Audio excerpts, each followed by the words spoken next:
There we go. Alright.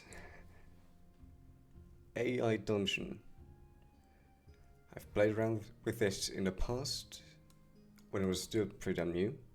By then it was really difficult to do anything with the AI because it was just one big mess as any AI like some years ago. I do believe they've made quite a few improvements to it, so that hopefully we can actually get a coherent story out of this. For those who don't know, oh, let me actually change the scene. There we go. For those who don't know, it's basically D&D, but an AI writes the story for you. Or basically the AI is like your dungeon master in it, and you just decide what your character does. You can also manipulate the story if you want. Otherwise, you just choose what your character does or says.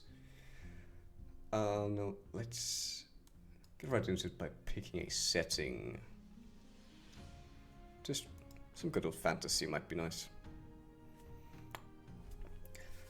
For a character, let's... I'm tempted to just start as a peasant. Just completely blank slate, nothing done in his life. Basically what I am in real life. Just a regular old citizen. Yeah, that's quite fitting. I know how to play peasant. Character's name. Let's do something fancy like... God off. Just like a past D&D character I've had before.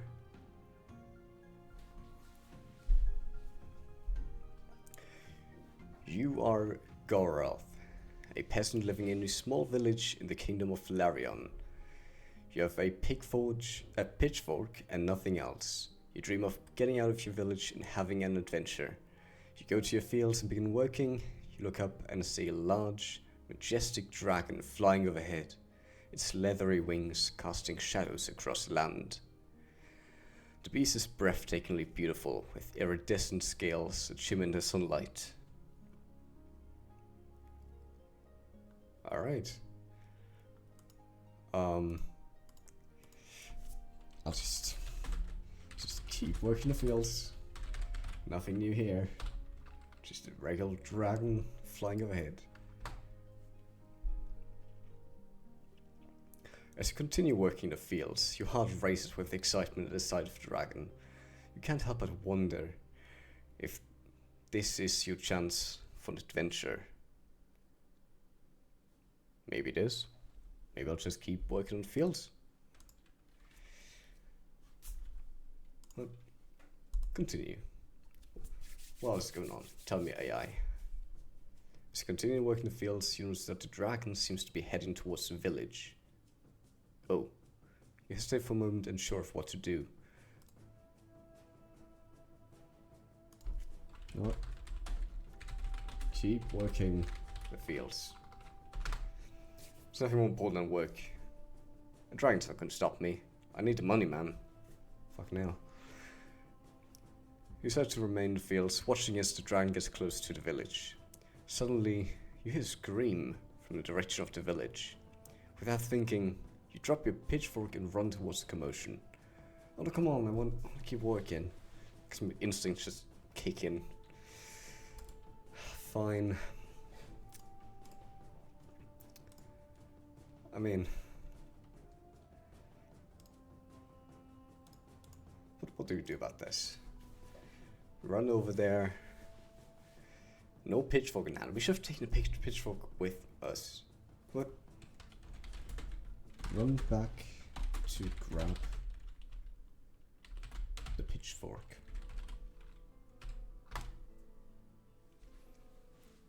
We need it. We need some kind of weapon at least. Can't just drop it. As you run back to grab your pitchfork, you hear more screams and sounds of chaos from the village. You quickly pick up the tool and make your way towards the source of the noise. There we go. We can at least have something on us to defend ourselves with.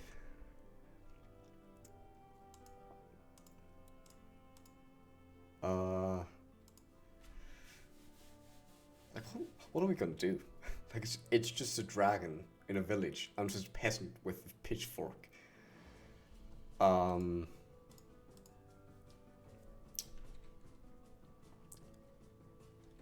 Let's just toss the pitchfork right at the dragon's chest. No, chest couldn't be too hard, too thick to reach through. Let's aim for the neck. We have good precision with our pitchfork throwing, after all. All our training in the fields. Let's see if there's going to be enough to do any damage. As you approach the village, you can see the dragon hovering menacingly over the homes of your fellow villagers. Oh, it's not even down on the ground yet. Why is everyone panicking? Maybe it's nice. Maybe it's just one's trying out. Without hesitation, you hurl your pitchfork with all your might, aim for the dragon's vulnerable neck. Well, does it hit?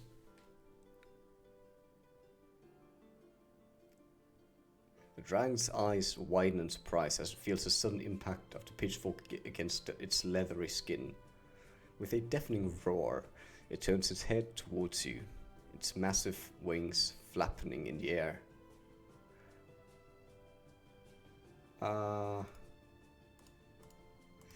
just see what any sensible peasant would do after doing that.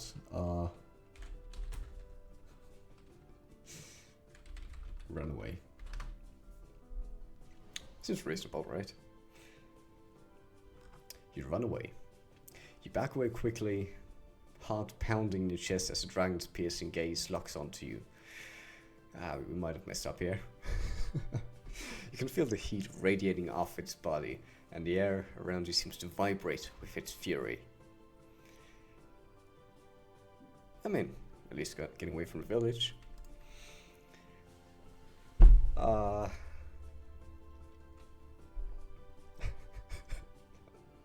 One's just gonna die within like the first minutes of this already. I don't know if you can even die.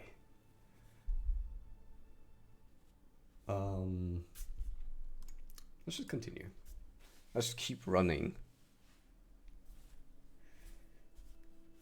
Suddenly you hear a loud thunderous sound, and the ground beneath your feet shakes violently. Looking up, you see that the dragon is engulfed in flames plummeting towards the ground. Oh. It's engulfed in flames. Alright.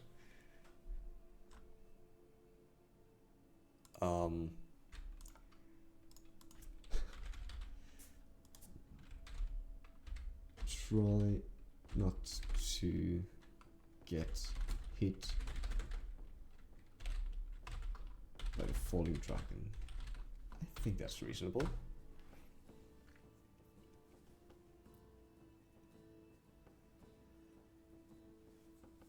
Did someone just like shoot it with a fireball? Goroth's heart is pounding out of his chest as he watches the dragon, engulfed in flames, plummet towards the ground. He knows he needs to get out of the way, but he's frozen with fear. Okay, I guess we just rolled D1. Natural D1 in that. Natural 1, not D1.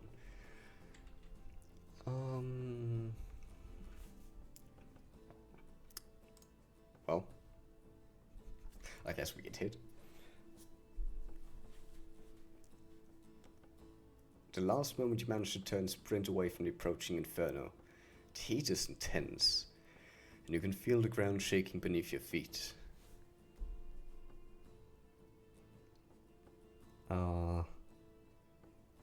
If there's fire, you'd want to go in water, right? Because fire hot, water cool. So let's jump into the nearest body of water.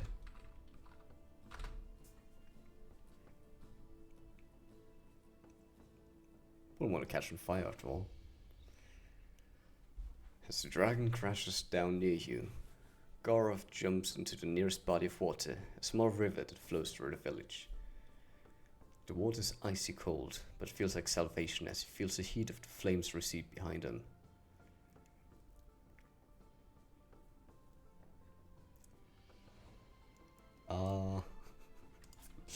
Let's just get away from that situation.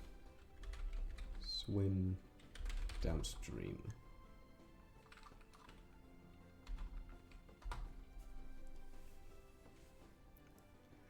Goroth swims downstream, trying to get away from the scene of destruction as fast as he can.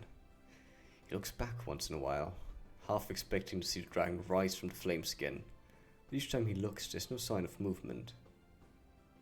Ooh, might actually be dead. That's the power of the pitchfork. Can't go wrong with a pitchfork.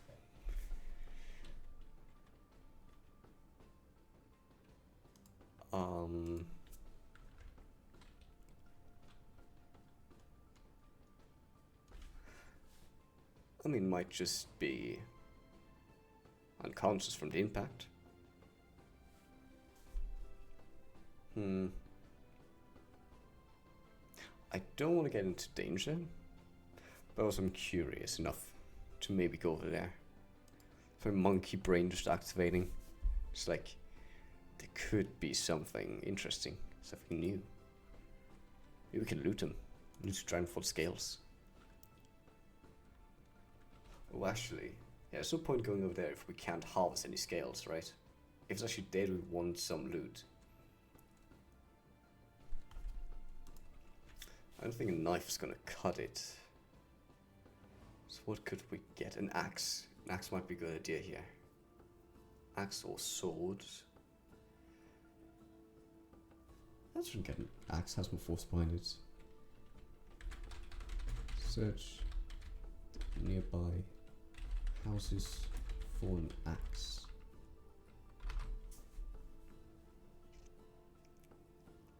As Garov continues to swim downstream, he eventually finds himself at a house that had not been damaged by the dragon's attack.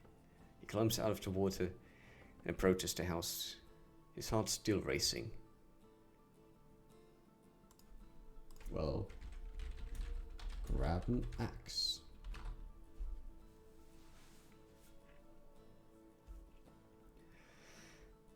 Garov bravely enters the house and finds an axe lying on the ground. He picks it up gratefully, feeling a sense of purpose wash over him.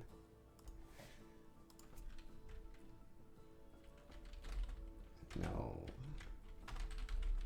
quickly run back to the dragon.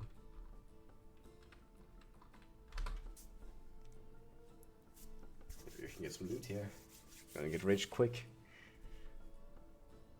I'm sure dragon scales go for a lot in the market. As he holds the axe tightly, Garov quickly runs back to the dragon, his heart pounding in his chest. The air is thick with smoke and the ground is still hot from the dragon's fire of demise.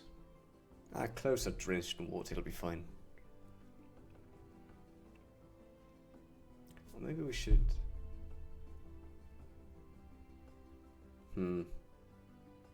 I think a bucket of water is not gonna cut it. We'll just chance it. Let's see how close I can get to the dragon. Just test the waters a bit. Garov cautiously approaches the smouldering remains of the dragon, keeping a wary eye out for any signs of movement. The heat is intense, and he can feel the scorching air singeing his hair and skin. Well that sucks.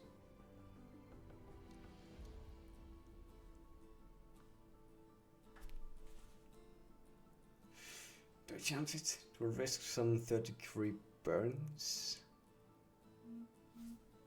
So very well could do that. Just go in, just swing the axe a few times, get some scale off there, and carry them back. Yeah. Chop off some scales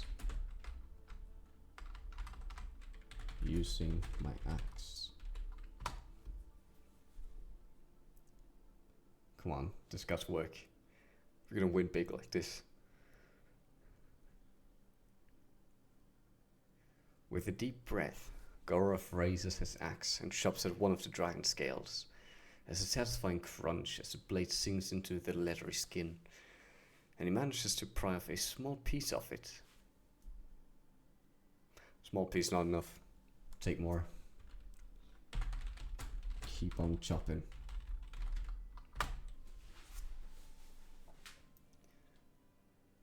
We're only leaving with big loot, not small loot.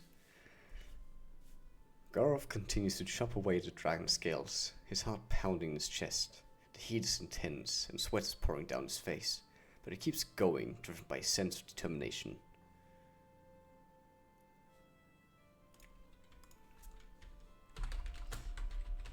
Keep chopping. Chop as much as we can.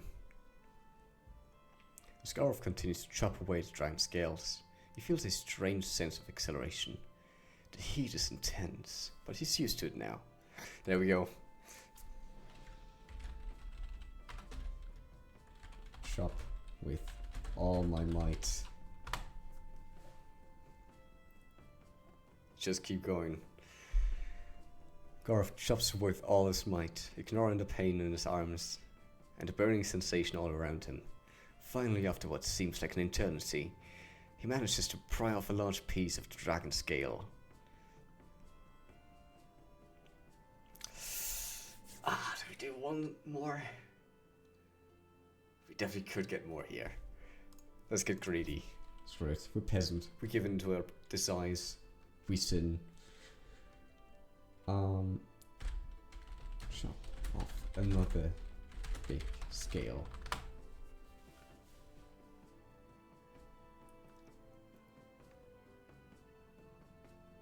As Garth chops away the dragon scales, he begins to feel a sense of accomplishment.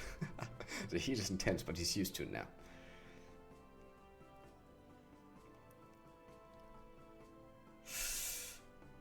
I think it's just going to keep doing the same thing if I leave it at that.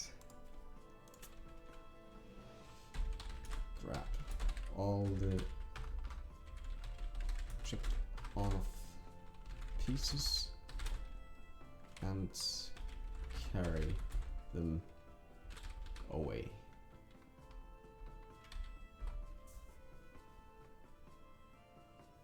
Let's see if it tells us how many pieces we actually got here. It's like, I don't care if someone like died from this dragon just now. I just want to loot, man. Garth grabs all the chopped off pieces and carries them away. And his arms straining under the weight. It's fine. He knows that these scales could be worth a fortune. And he vows to find someone who will pay him well for them. Yeah, the AI gets me. He knows exactly what I'm doing here. But is there anything else that's useful from a dragon? Because the meat, it's gonna rot if I take it with me, right? The village is gonna distribute that among themselves. But if I sell some scales, that could actually get me way more food than that dragon can provide.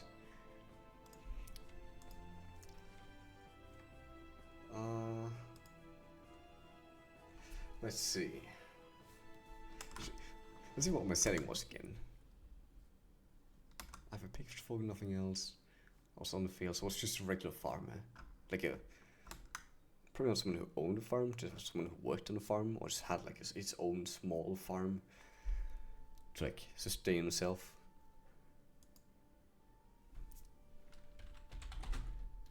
Put the scales and all my belongings on a cart. So here's a point where we could just tell the AI what things we have in like our home. The AI did say all we have on us is a pitchfork. We can still try to convince the AI that we have, I don't know, like a horse in the stables that can drag a cart. We can convince it we have like a whole stack of gold maybe. Who knows?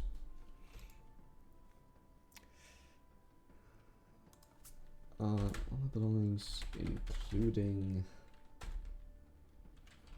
let's see, well, hundreds. Wait, a sack containing 100 large gold coins.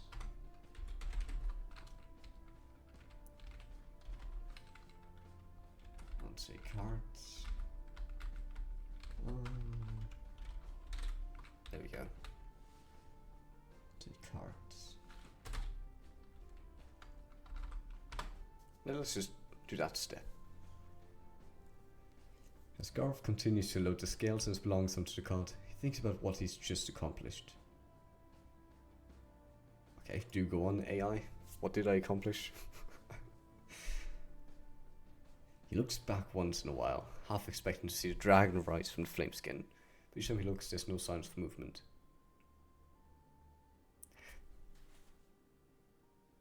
Which means we could go back. Oh yeah, wait. I'm sure, I don't think this is really useful usually, but you can like see like your environment currently. It's really pixelated, like it's some cute like AI generated pixel art. That's so fun. It's like what looks to approximate a dragon's corpse on the ground. I think his head is chopped off even.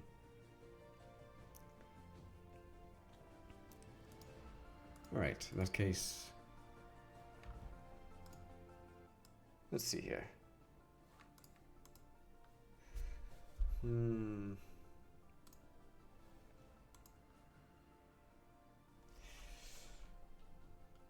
Tough decision. Do we give in to greed and just go back and chop off more, load back onto the cart until the cart can't carry more? Yeah, that's great. We can be greedy. The AI's not going to punish us for that. Drag the cart back to the dragon's corpse. See if anyone interferes. That drags the cart back to the smouldering remains of the dragon, feeling a strange mix of emotions. Yeah. A couple of emotions. Happiness, fear, worry. Someone's gonna be like, you can't do that.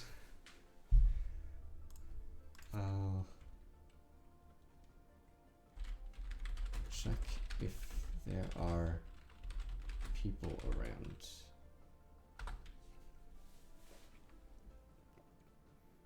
So I do feel like it's kind of a crime to just chop up the corpse and take the loot for myself. Of course, he looks around, making sure no one's watching him as he drags the cart towards the dragon's corpse. Chop off more scales and load them onto the cart. Let's say until we have 20 scales on there. Let's see if the AI is like, yeah, sure, I'll do that. Golf continues to chop away at dragon scales, his arms aching from the effort. He's intense, but he's used to it now. He just keeps saying that.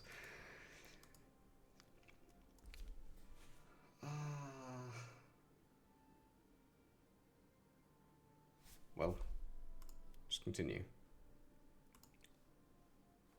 See if the AI will actually say, like, okay, we got 20 scales on there, and that's it. After a while, he notices that people are starting to gather around, curious about what he's doing. God tries to ignore them and focus on the task at hand. I think that's how cute to leave. That is...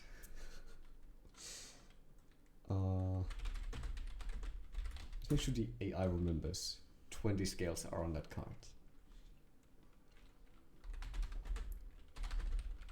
20 scales.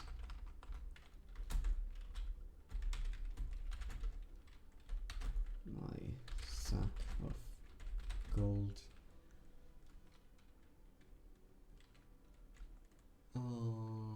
Just out of the village.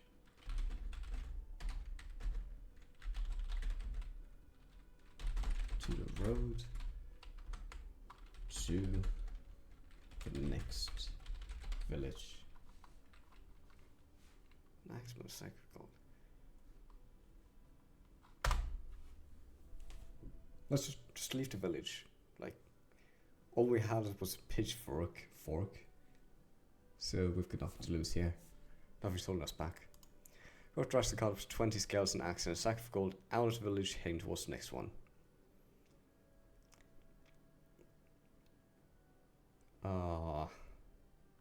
Just continue. See what the AI gives us here.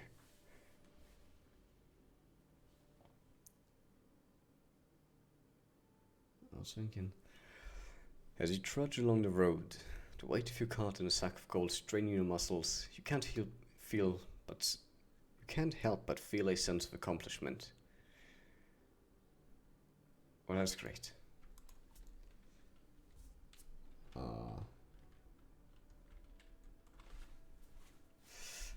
There's this story option I never really used this before. I think I can just say like Garov arrives at the next oh, how did I just do that? I think I just discovered a way to open an incognito tab. Huh.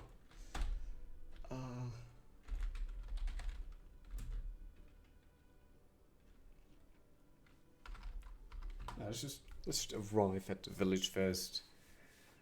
See if anything's going on there. Which also would be raised by a dragon. Who knows? Garov arrives at the next village. His cart filled with chopped off scales and a sack of gold. He looks around trying to decide how he's going to sell his wares. And usually it'd be like he's a blacksmith, right? A blacksmith who can maybe turn the scales into, I don't know, what you can make out of it. Knives, swords, whatever.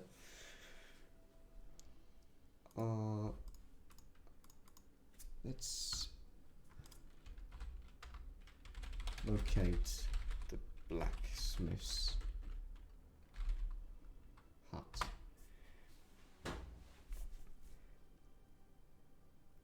Let's see if we can make some big money here. Garov locates the blacksmith's hut and approaches it cautiously. He clears his throat and calls out, "Excuse me, sir. I have some items I was wondering if you could take a look at." Yeah, that's gonna be our character's voice.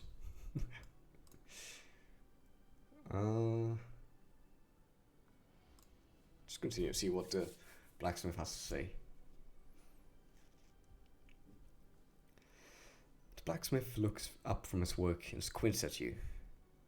"What do you have here there, lad?" he asks, his voice weathered by years of work. Alright, our first piece of conversation. Sometimes our character was just silent.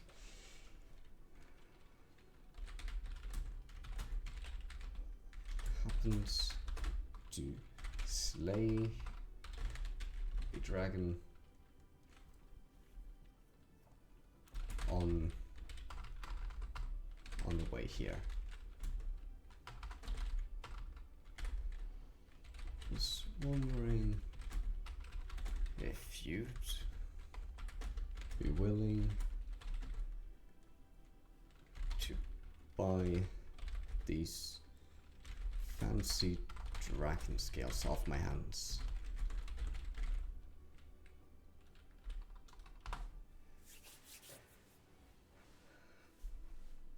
See if you got some use at least for them.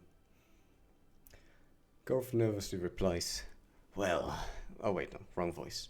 "Well, I happened to slay a dragon on the way here and was wondering if you'd be willing to buy these fancy dragon scales for my hands." What does he say?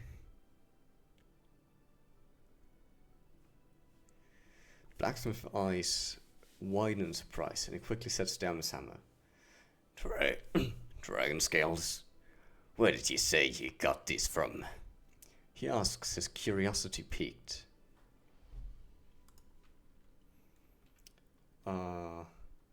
We were not told the name of our village, were we? We just make up a name, right?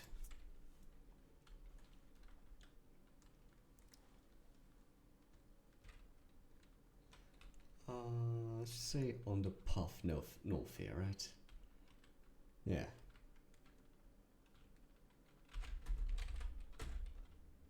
Was attacked by a dragon while traveling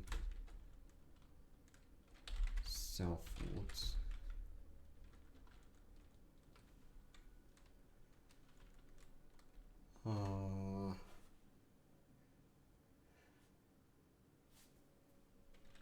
Southward.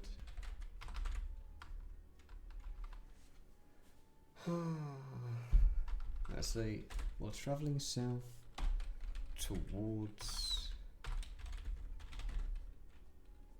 the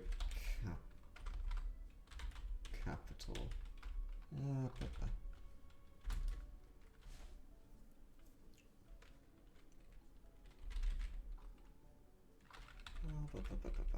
Let's watch the drama here. Don't want the AI calling us out here. Wait. Capital. There we go.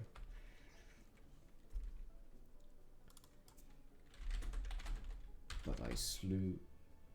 Is that right? That's how you conjugate slay correctly. I think. Slay past tense. Slew.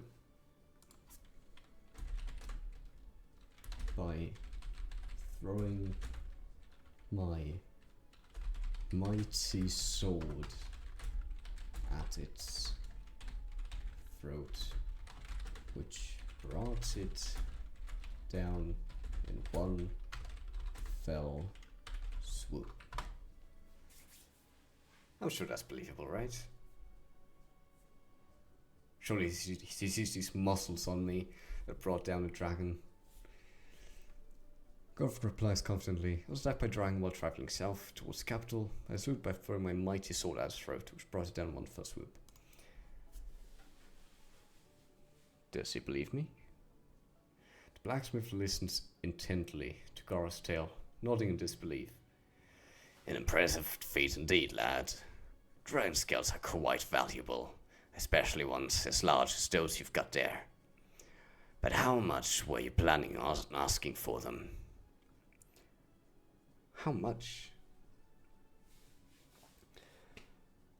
Well, I don't know the currency as well. I'm assuming you're dealing in gold coins? We've kind of made up the fact that we already got like 100 gold coins with us.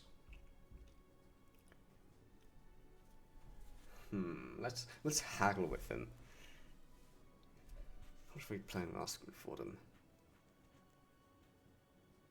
Let's go like way over what's reasonable. Let's say like 20 large gold coins.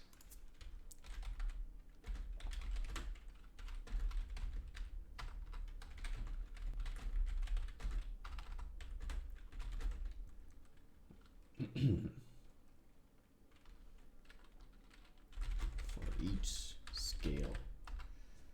So we get like 400 large gold coins, which I think is quite a lot. I heard blacksmith the next 10 over. No, let's keep that comment. Like, oh, I know this other guy who will buy it for more money. Let's keep that for When he refused to pay this. no. Let's not even do a question mark. Just a punctuation. Just a dot. How about 20 large gold coins for each scale? The blacksmith chuckles and shakes his head. It's quite a hefty price, lad. There we go.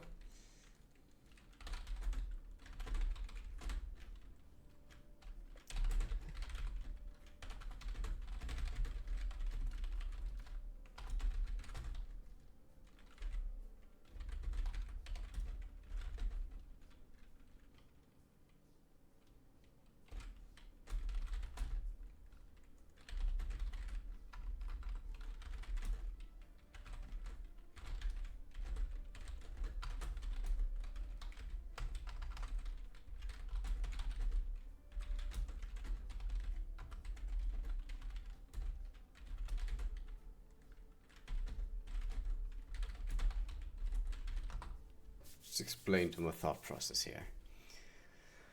Gorf replies, well, I heard the blacksmith in the next town over buys it for 25 coins. So since I don't want to travel that far, I thought I would go for less than that. That's not going to convince him at all, is it?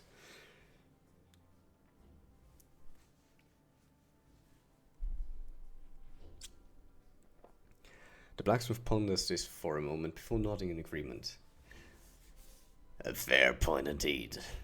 Alright then, I'll offer you 22 gold coins for each scale. That way we both save a bit on travel time. So just wait and notice, it's an AI writing it. What does it mean? I was asking for 20 gold coins, now he's offering even more. He's that scared I'll just go to someone else. Which makes sense, they are dragon scales, quite rare to come by, and they sell for a lot.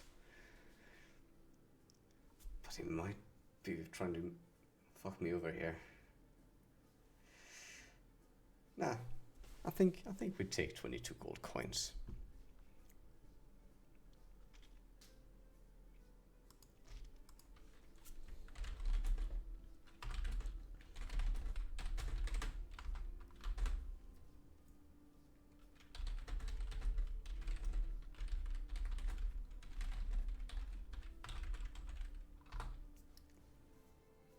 Let's see if he can pay us right away.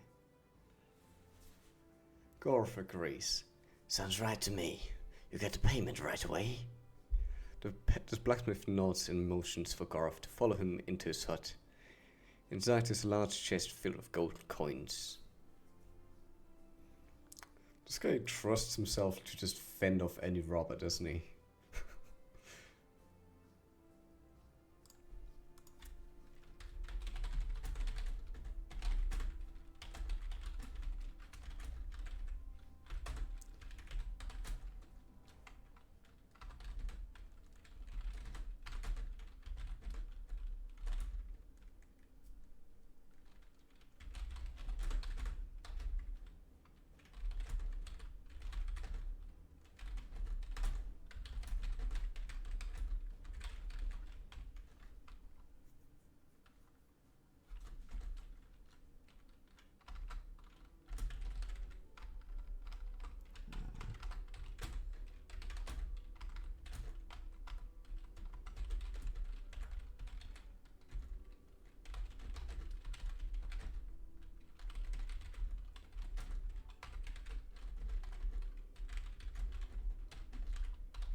See if we can get a weapon here.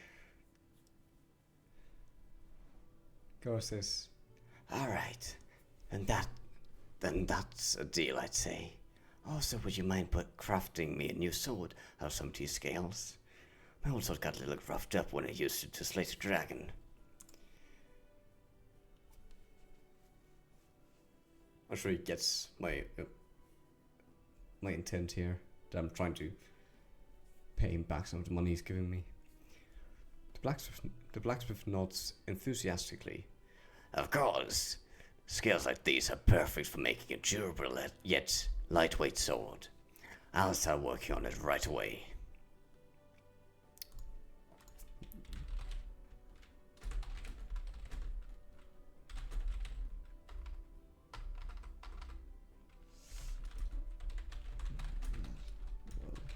Sick.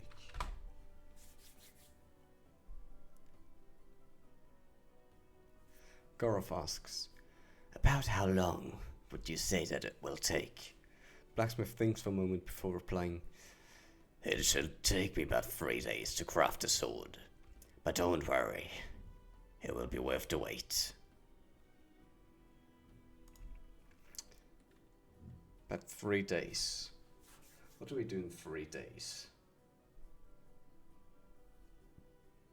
You know, he gave us the gold coins?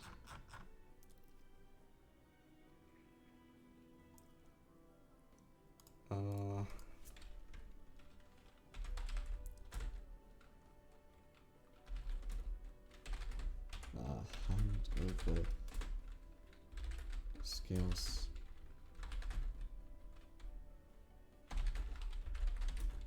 Just make sure the AI knows what I was just paid. So that's 20 scales times 22 is like 440 gold coins.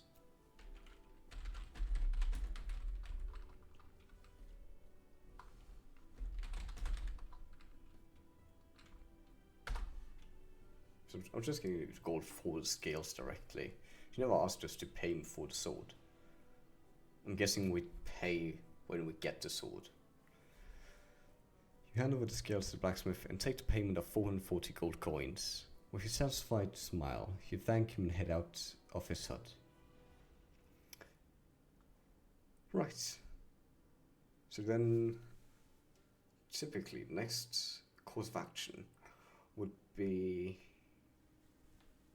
to find an inn. Usually, an inn has a place to eat in it, right? So let's...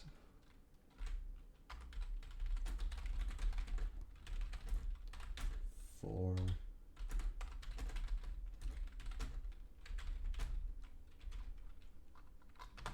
There. Gareth looks around the town for an inn to stay at. He spots one in the distance and starts walking towards it. As he approaches, he notices that the inn looks rather run down and shabby compared to the others he's seen before. He doesn't mind them being shabby, because usually they're pretty cheap.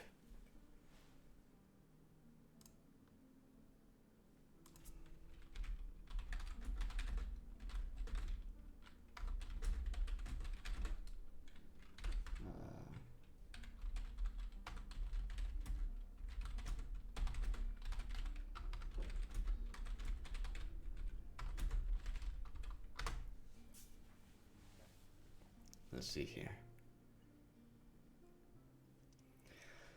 Gareth enters the inn and approaches the receptionist, a tired-looking old woman sitting behind a rickety desk. Excuse me, ma'am, He says politely. I was wondering if I could inquire about the price for 3 nights here.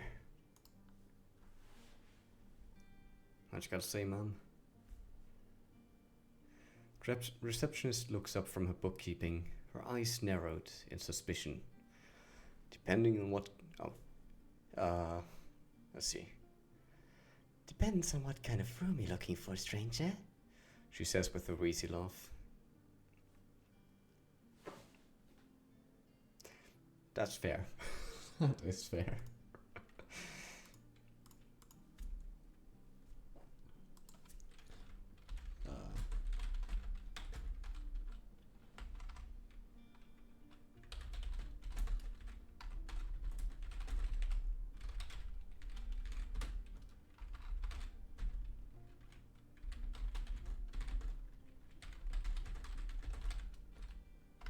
Let's create a bit of extra story here. Nah, that's not.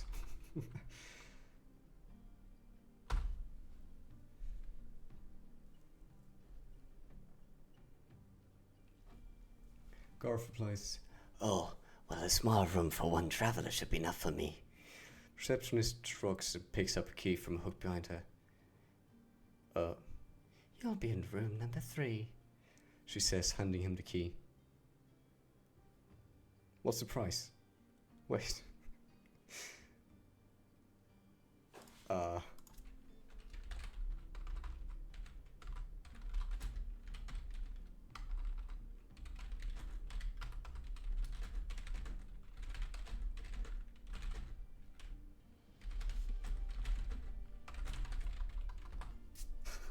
Just hands me the key like, there you go.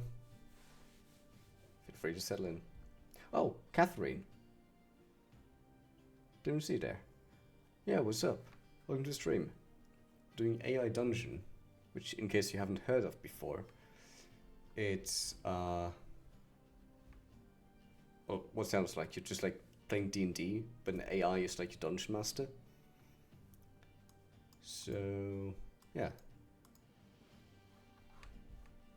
That's about the whole gist.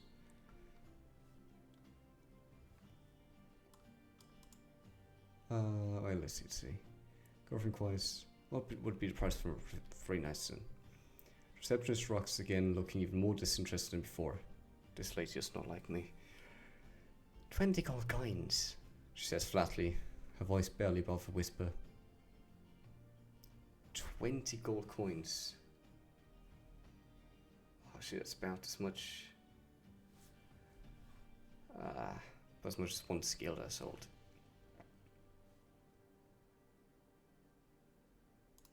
Let's haggle. See if we can haggle a bit down.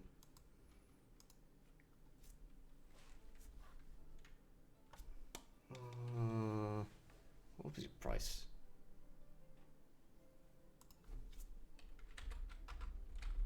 Oh.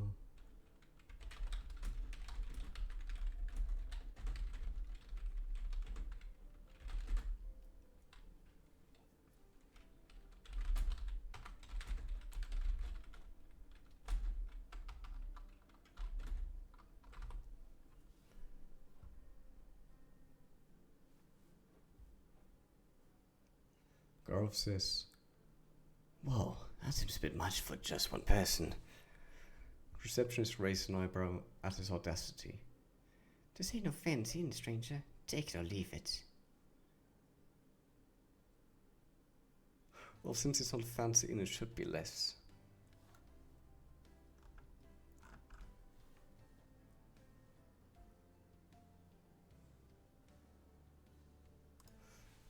We can just make up another. Yeah. We just make up another inn. Somewhere in the town.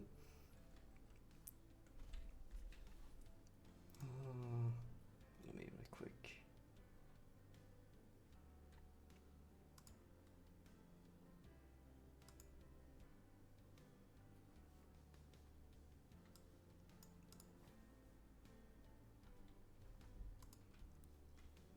There we go.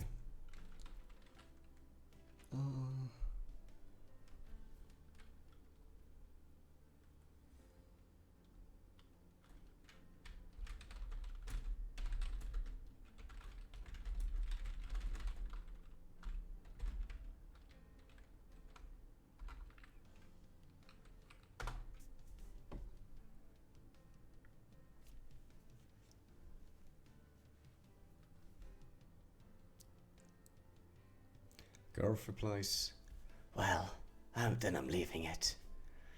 with a sigh. The receptionist rocks again and goes back to her bookkeeping. Garth walks out of the inn, still looking for a place to rest his head for the night.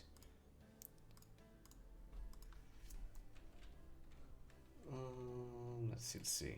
Maybe we can just ask some of the villagers. Right?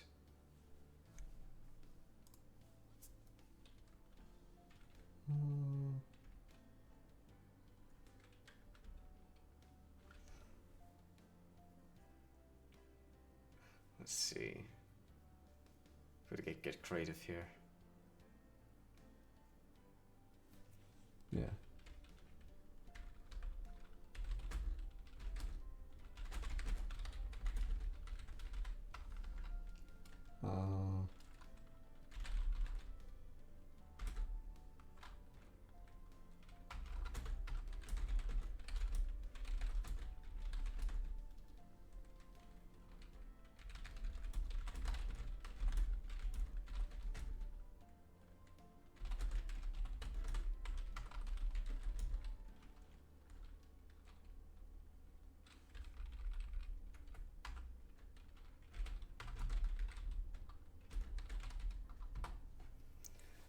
Let's see how this goes.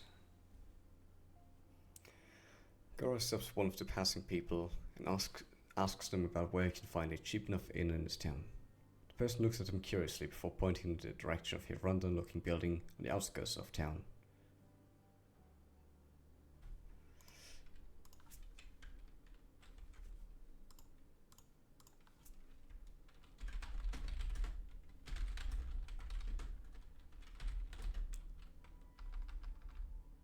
I was supposed to say thank you very much, good sir, but it's just a person, so let's not assume any gems in this fantasy world, right? In fact,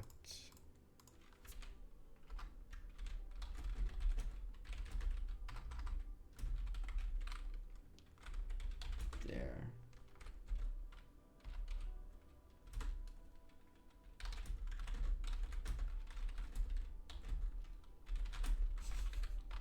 just hand out like a random gold coin like that.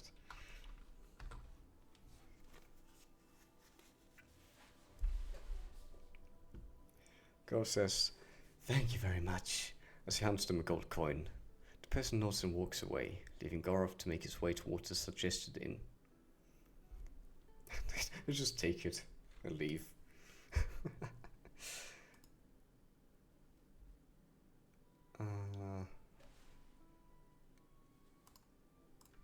Well.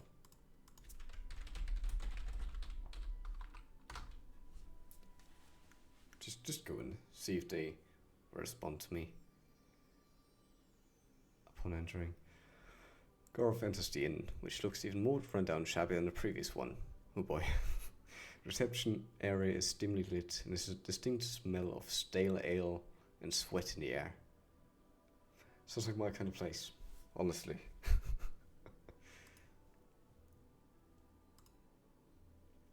um,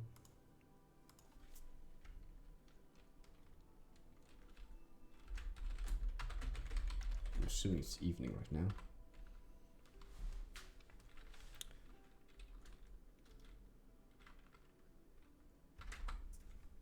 Actually, let's.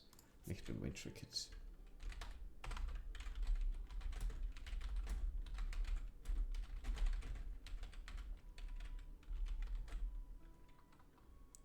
Shit, the AI didn't tell us there's a receptionist. It just say the receptionist dimly lit.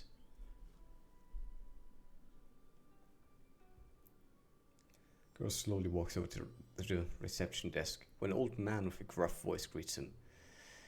Evening, sir. What can I do for you? That sounded way too much like the blacksmith.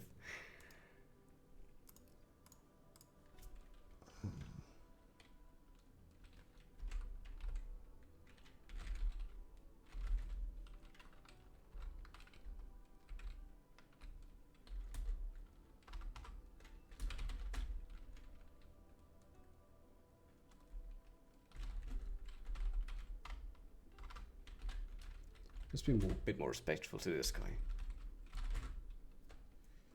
Looking to stay.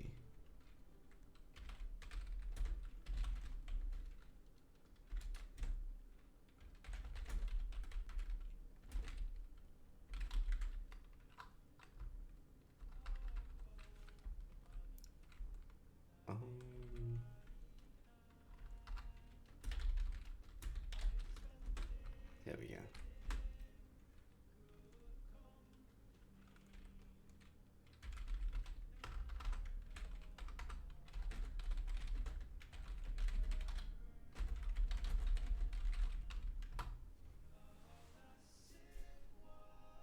Let's see if the AI actually makes this one less expensive as the last one. Process. Good evening, sir. I alone am looking to stay 3 nights. How much would it cost me here? Jobman leans back in his chair, scrutinizing Karov up and down. 12 gold, good sir. 12 gold, 4 per night, not bad.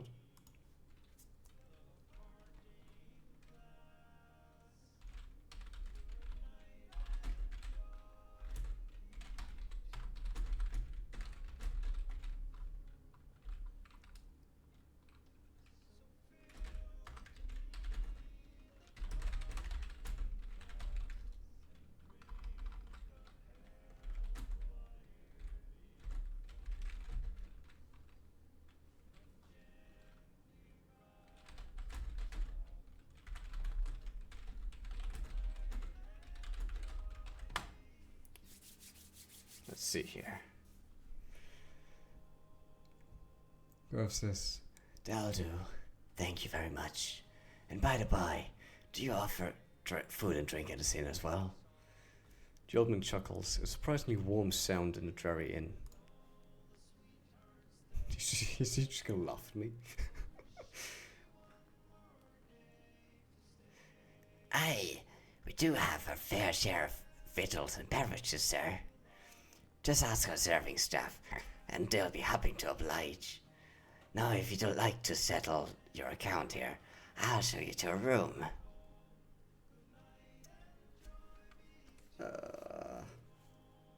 Settle your account here. Alright.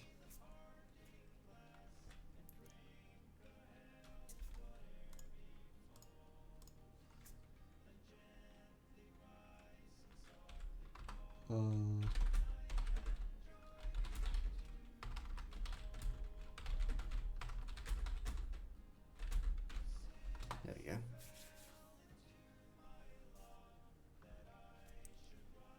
Grove lets the old man show him to his room. The room is small but clean, with a simple bed, a chest for storage, and a table with a candle and a pitcher of water. The old man hands him the key and wishes him a good night. Awesome. Yeah, we're doing good. We're like 400 gold coins. Technically 500 on us. I guess we just left our cart behind though. What if we get it back? If not, it's not a big deal anyways. So what do we have in the room? A bed, a chest, a table of candle, and water. Well, after such an exhausting day, let's just...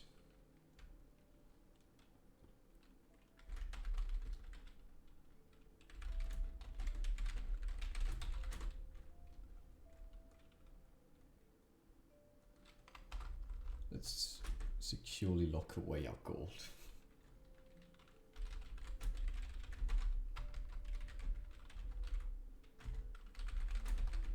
Chest.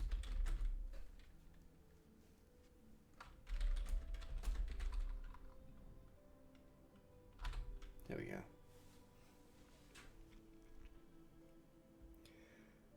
Gorov drinks some of the water, locks away the gold inside chest, and heads to bed. Awesome. As you lie down on a soft mattress, you can't help but wonder about the adventures that await you in this strange town. Why is the town strange, though? Sleep through the night.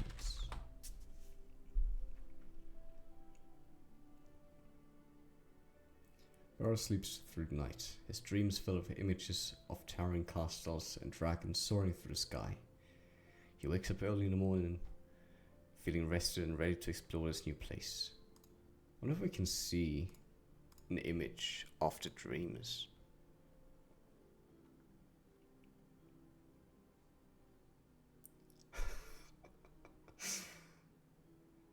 This is just a dude floating in front of a castle.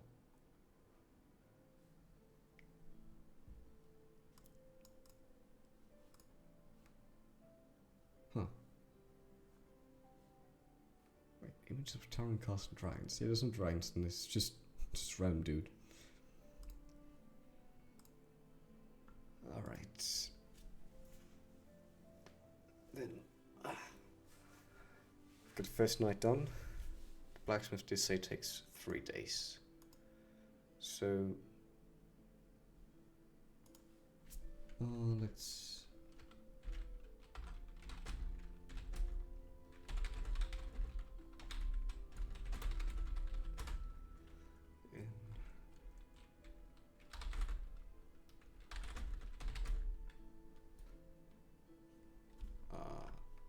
What did the old man say about food?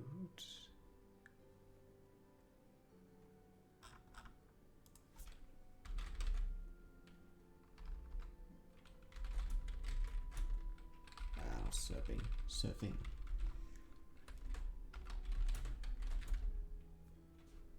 About some... About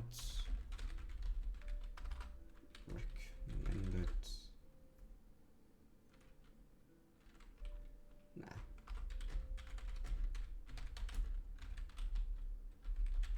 There we go.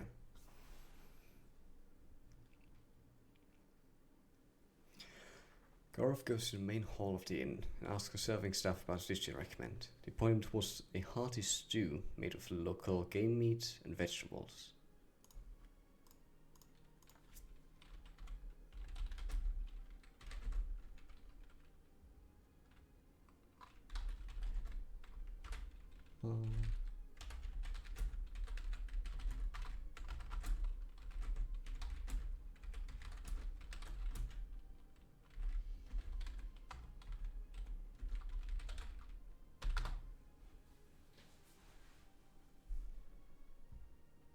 Gorov says, One serving of that stew then, if you please. serving staff nods and fills a large bowl of the fragrant stew, placing it in front of him.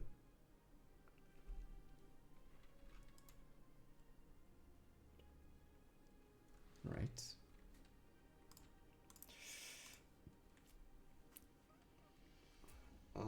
Let's see.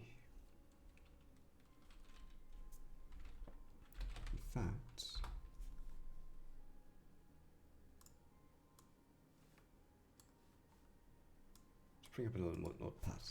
What do we have on us? We had a total of 540 gold coins. Let's make it a bit bigger.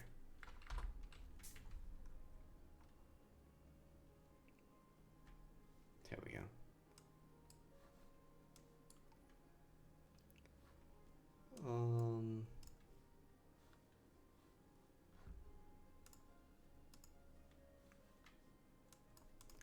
So we paid 12 to stay the night. So we're down to 28.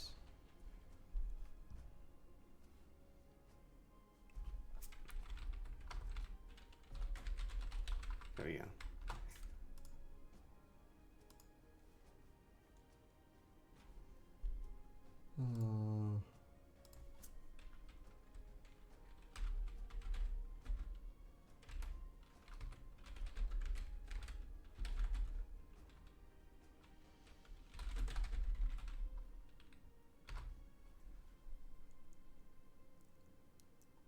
Very curious sometimes how creative the AI also gets and how sensible it stays. Goro finishes the stew and asks for the bill. Serving staff clears away his empty bowl and presents him with a small wooden plate, which is a single gold coin. Garth looks at the gold coin. Wait, Garth looks at the coin, a bit puzzled but doesn't say anything. Are they paying me? Wait.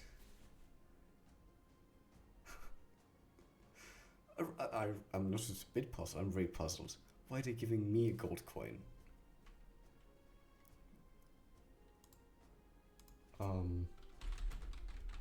Put 2 gold coins on the wooden plate.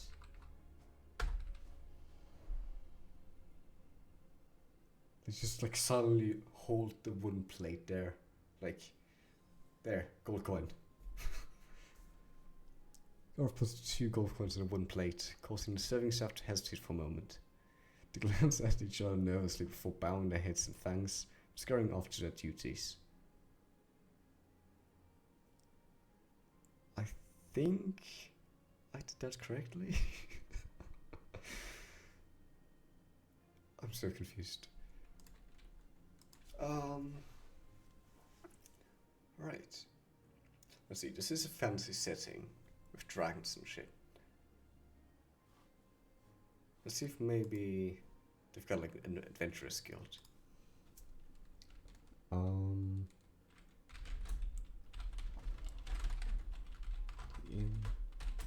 To look for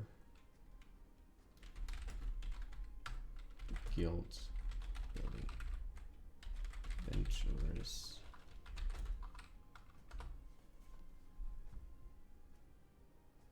Let's see if they have something like that in here.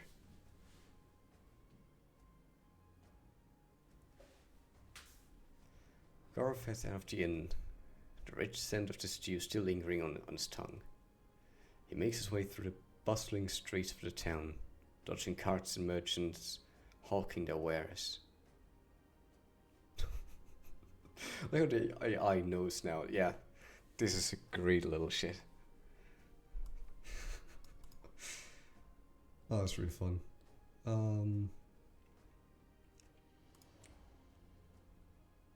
Well, continue. See if I can find Adventurous Guild. Garth asks a passing local for directions to the Adventurous Guild building. And then... Aye, just follow the road north out of town for a bit and you can miss it. The man says, pointing up the road. Garth thanks him and heads in the direction indicated. Well, that's awesome.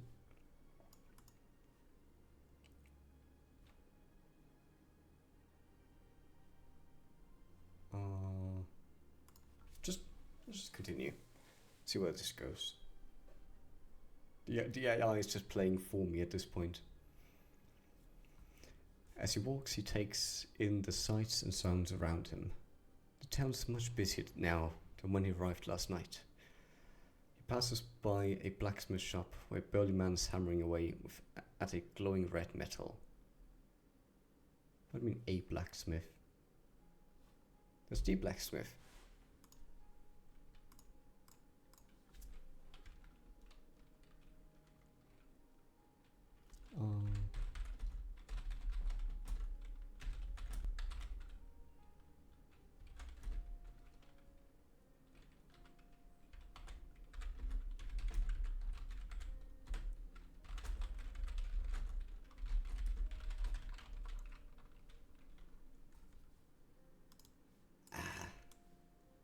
I don't know, let's see.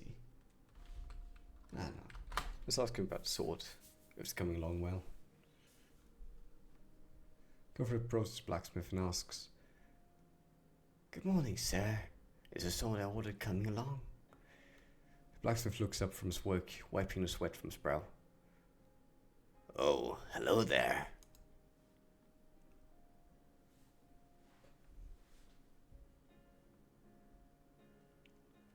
The blacksmith, oh wait. Gorf continues. I ordered a long sword the other day. How's it coming along? The blacksmith chuckles. Yes. Your sword should be ready by this afternoon. Come back then, and I'll give it to you myself. Well, that was quick. I mean, I'll take it.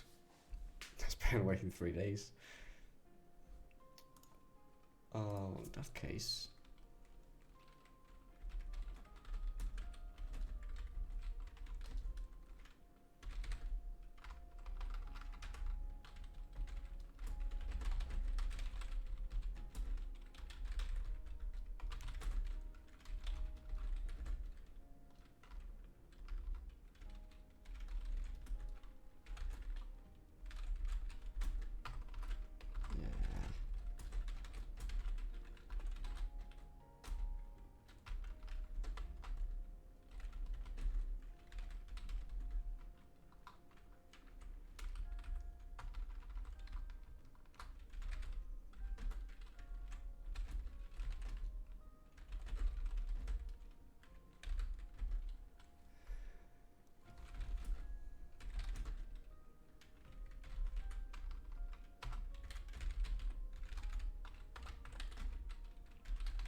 There. Let's see what a blacksmith has to say about our intentions.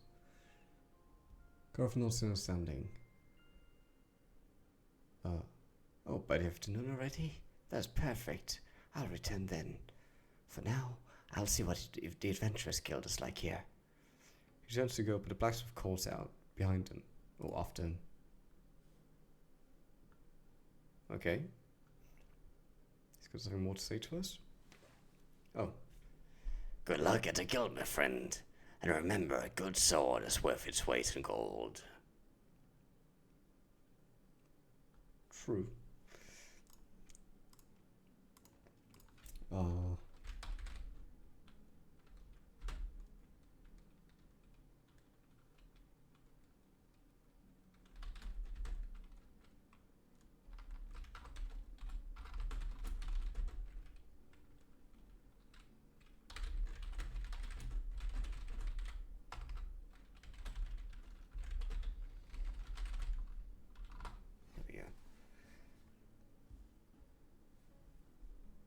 Gorf wakes back to his blacksmith and continues on his way to Adventurers Guild building.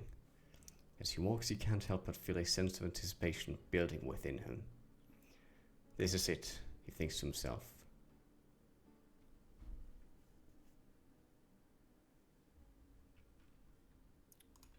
Alright. This is it, as in, this is the part where I make money. The air is thick with excitement as you approach the large stone building that serves as the Adventurers Guild. You push open the heavy wooden door and step inside, taking in the hustle and bustle around you. I think first we'll check the quest board see what kind of jobs they have around here.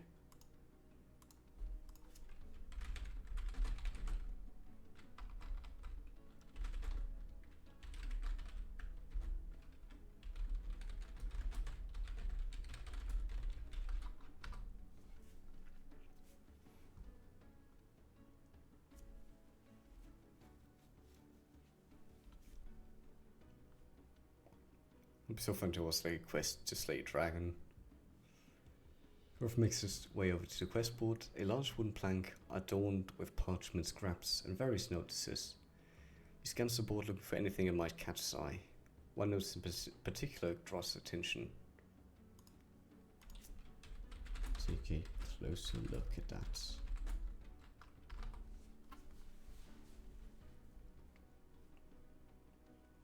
Garth steps closer to read the notice. It's a request for a skilled adventurer to investigate a series of disappearances in a nearby village. The reward is a sizable sum of gold, enough to catch his interest. It's just established at this point that Garth is like the greediest little shit in the whole story. A series of disappearances. That could be dangerous. But if we get a sword anyways, and our farmer muscles will help us, we can do that. Let's see.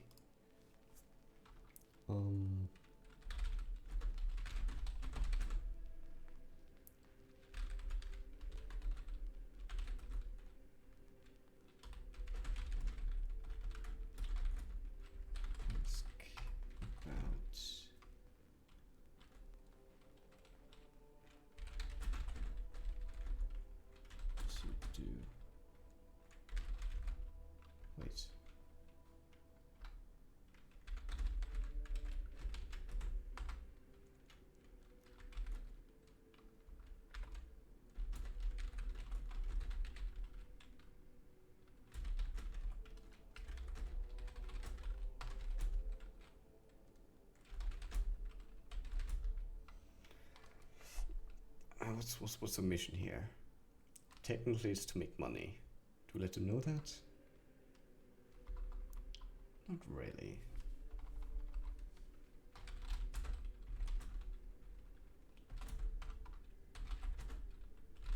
Yes. We're taking on some quests.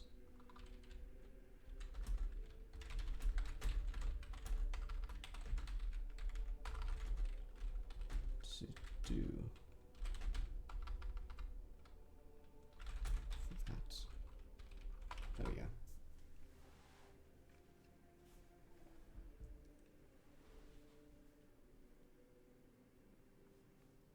Garth walks up to the receptionist, a middle-aged woman with a friendly smile.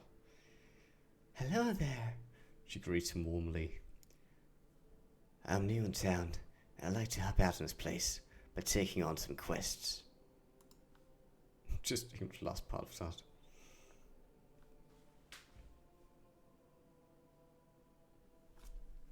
And fair enough. Usually would guide you through it. The receptionist looks up from her paperwork.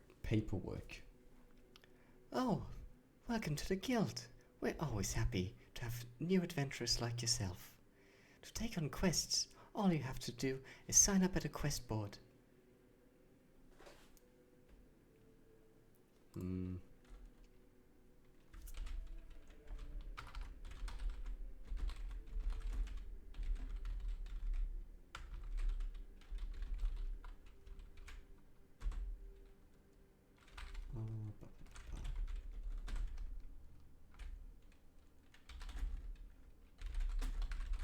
See the quest board. To the missing people quest. There we go.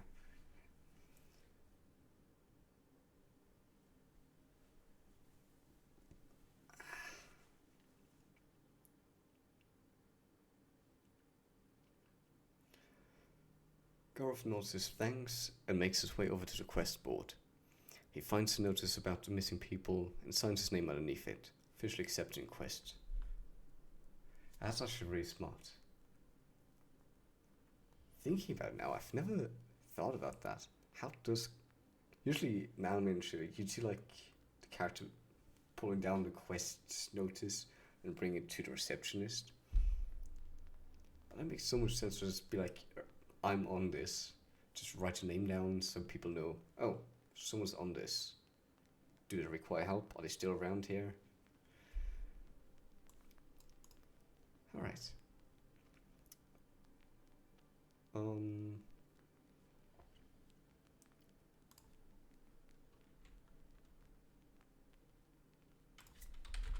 Ask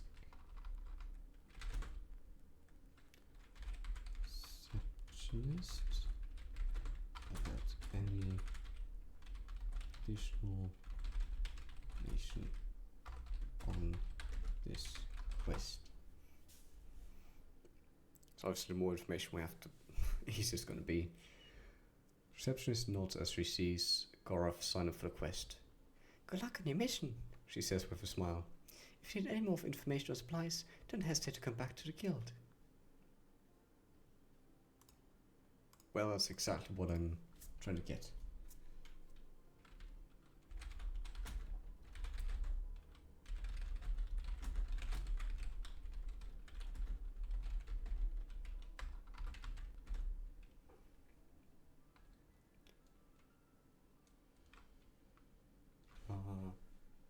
Wait, if we're looking for missing people, we'd want to try and find...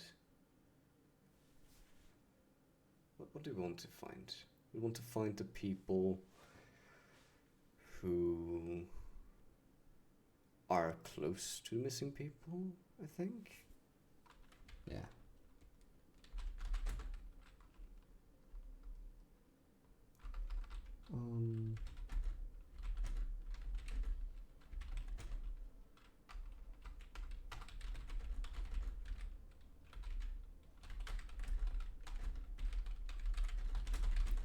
Listen.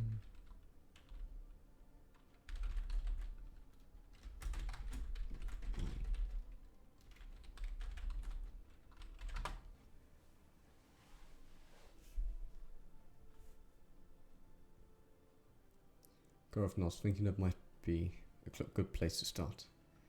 Thank you, he replies. Do you happen to know of any relatives or friends of the missing persons that I could question? Receptionist consults her notes for a moment before answering.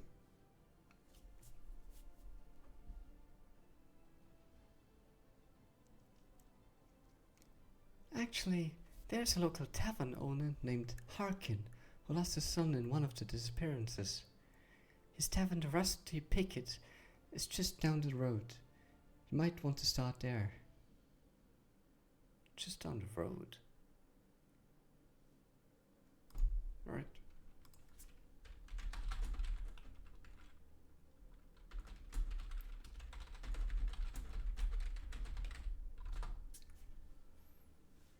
The Rusty Pickets. It's like a great name. Gorov thanks the receptionist once more and heads out of the guild to attempt to find this Harkin and get some answers. The air is crisp and cool as he makes his way down the dirt road, the autumn leaves crunching under his feet. Alright.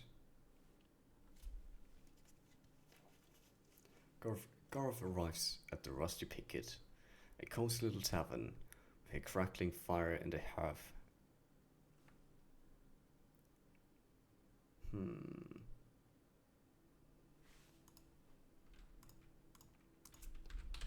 And wait. The Rusty Pickets. Gorov pushes open the door to the Rusty Picket, stepping inside from the chilly autumn air.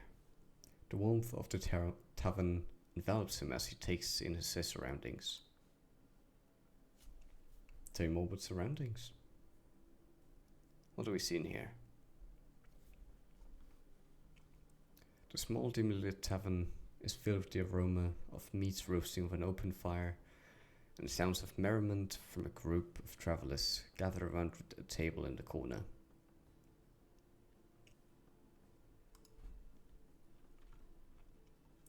What does the receptionist say again? The tavern owner.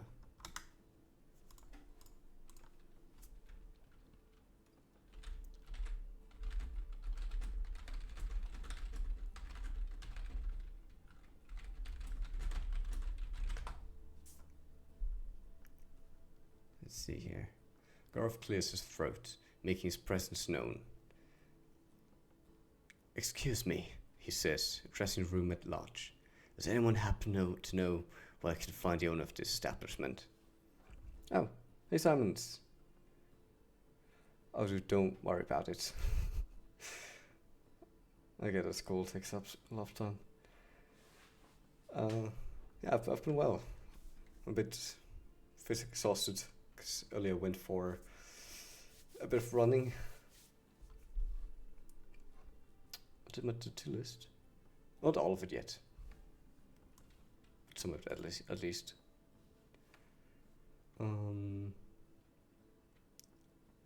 The construction, yeah.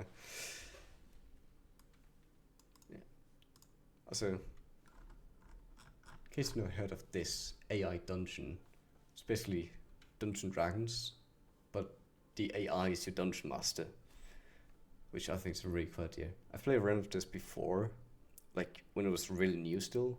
It was really hard to get the AI to be coherent at all. But right now the story is fucking amazing. I've killed a dragon right off the bat. Big boy, yeah. Just made clear to like artists and shit too, so they know, oh, he doesn't take work from artists. Because I really do insist on making as much of like the layout in my stream myself as possible. But yeah, that story as well. Like right off the bat, like I was in a village, and like village gets attacked by a dragon. I just ran away from it, ran back to it, threw my pitchfork at its throat, which apparently was enough to kill it. It just came down. I immediately started just chopping away at its scales. Took the loot, left the village for the next village, sold the scales. Now I've got a sword being made for me by the blacksmith. It's a great adventure so far. And now I'm like in a quest to find missing people in another village. Sounds really fun. Oh, no worries. Yeah, as I said, this is just like a website called AI Dungeon, where you just have like a setting that you choose. I choose sort of like a fancy setting, and my character is just like a regular peasant. That's what it shows.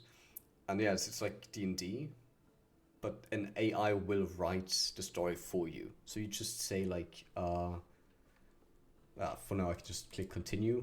The AI will just write what's happening. And you can even like, I think it was multiplayer for us too. You can invite players, so you all kind of play as the same character. Or like one person can, like, for example, just be the story parts. One person can always just write parts of the story that they want to happen as well. You can say things, do things. You can have like an image, which it is a really cool function. The image, it's like makes like a really pixelated little thing, all AI generated. I guess this is like a tavern we're in right now. Yeah. So far, this is also really great training for my voice, because it's trying to like do all different voices for the people. It's really exhausting for the voice, but probably gonna improve it a lot. Right, what did the guy say here? It does sound awesome. You should really try it yourself at some point. It's really fun if you have like an hour or two of time. Okay, one of the patrons, a burly man with a bushy beard and apron around his waist, looks up from his mug of ale. I'm the owner. he confirms, mentioning for Gorov to join him at the table. Oh yeah, I'm gonna upload them, but I'm still kind of trying to prepare, like trying to learn how to edit videos too, so I can try to have like edited versions alongside the VOD as well. But I'm definitely uploading the VODs probably after this stream. So yeah. It's alright. Yeah. Especially for this stream, it might make sense. For this type of stream, because I'm really planning to make more of these AI dungeon streams. Just because, in general, I'm not really that happy with how my voice sounds, sometimes at least.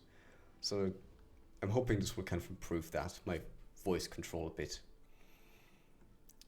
But I can imagine this could be like a nice little edited series.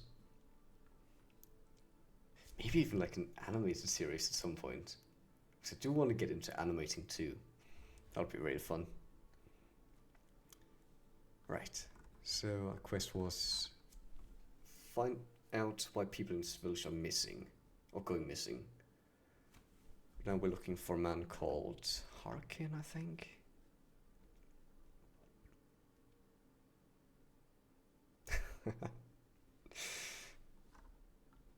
I'm always impressed by people who can confidently say that they like the voice.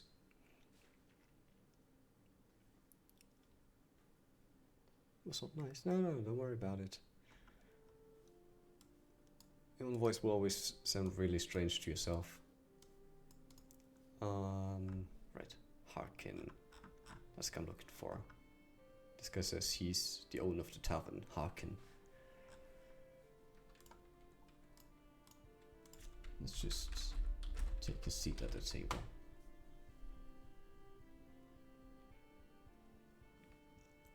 Garov nods in thanks and takes a seat across from the burly man, introducing himself. Hello, my name's Gorov.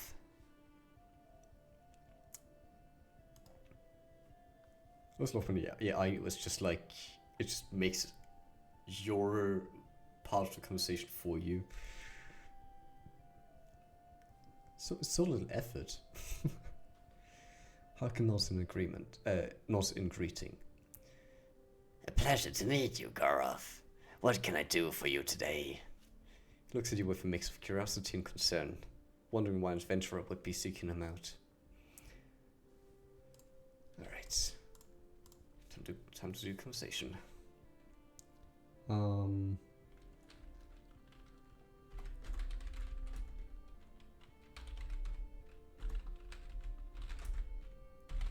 People going missing.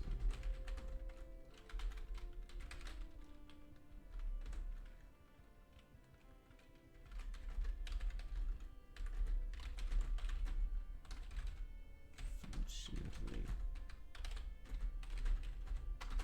Reverse.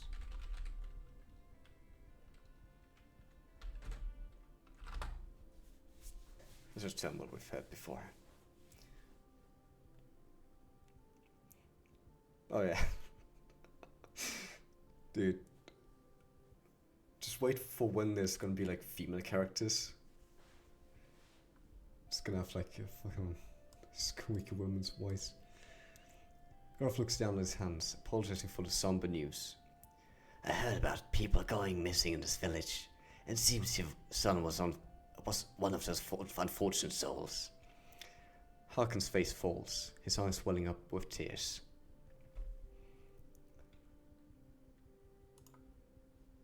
Huh.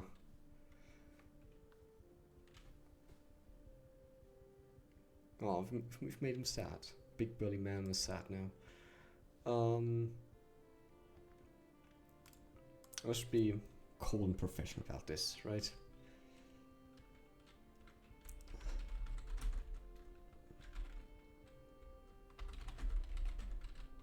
Actually, let's see.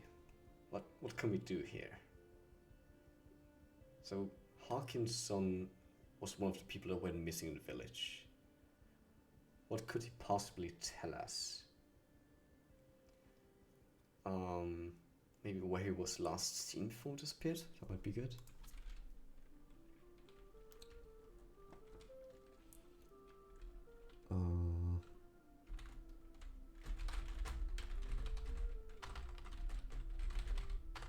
Let's see.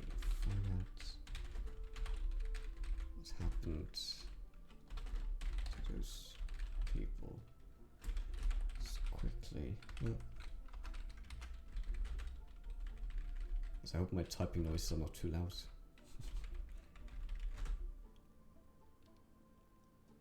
Oh yeah, I am using Windows 11. How did you know? Oh, I guess like the bar down here, huh? Yeah, I had to upgrade because Windows was like... Wait, no, it wasn't about that. I think I had this pre-installed when I bought the PC. So, unfolding blocking. Fair enough. It was my choice. As quick as possible.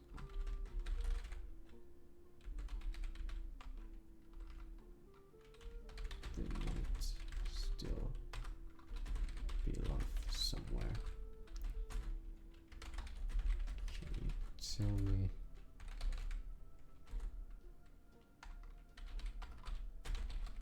Your son is last Scene. Oh yeah. I've been using Windows 11 for quite a while, so it doesn't even register anymore that this didn't used to be here. This used to be on left, I think, yeah.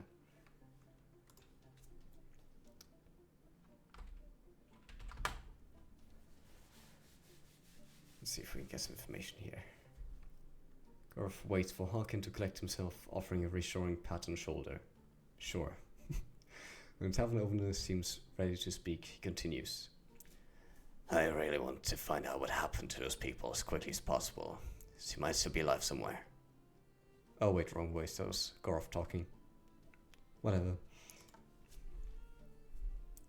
That's the man's reply. Garth nods, understanding the gravity of the situation. Can you tell me where your son was last seen?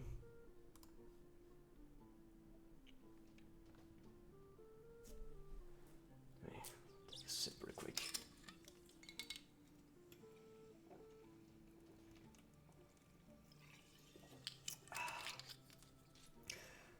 Harkin wipes a tear from his eye, his voice shaky with emotion. Aye, lad. My son Timoth was last seen headed towards the old ruins on the outskirts of the village. Why did you let your son go there? That place seems like should be out of, should be kind of a forbidden place. We've got a clue so far. Old ruins. We could just head straight there and check the location. Or we could ask for more people who know others that have gone missing.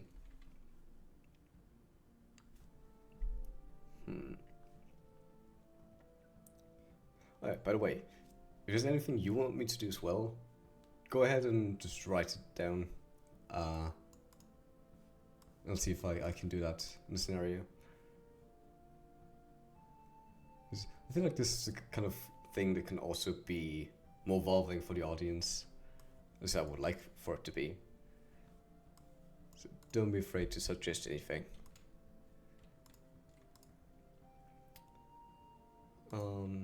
Right. Oh, you don't want me to do anything? Alright, I'll just...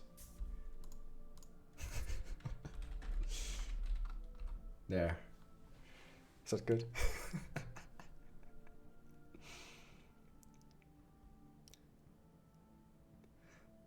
Oh, game for adults thing, that's actually included in the category for this game. Because sometimes the AI will write about some things like, you know, people dying or use swear words at times even, I think. So I actually can't unclick it.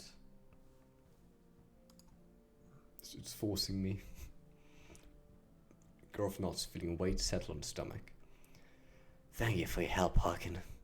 I'll do what I can to find out what happened to your son and the others. Ah, do nothing was actually correct.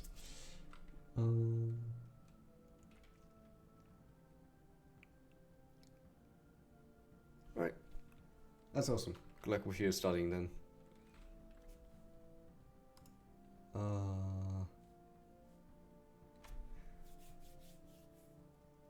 Let's see what I can do here.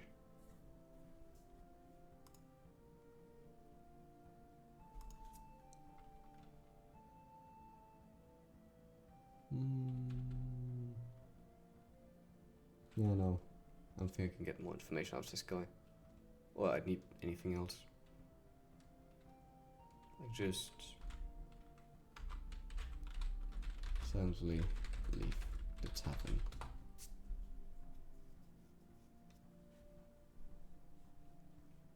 Gorf takes a deep breath, steeling himself for what lies ahead. With one last glance at the tavern owner, he stands up and exits the cozy confines of the rusty picket.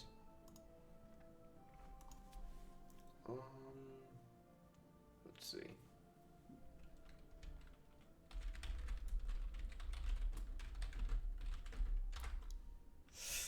I probably should have asked about the direction of the old ruins. It's the outskirts of the village. Ah, damn it! I've already left the tavern. I can't just go back in and be like, "Oh yeah, one last thing. Where's the ruins?"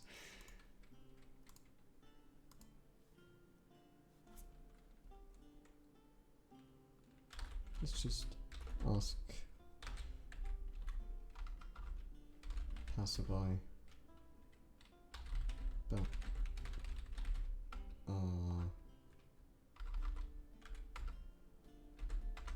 where I can find the old ruins.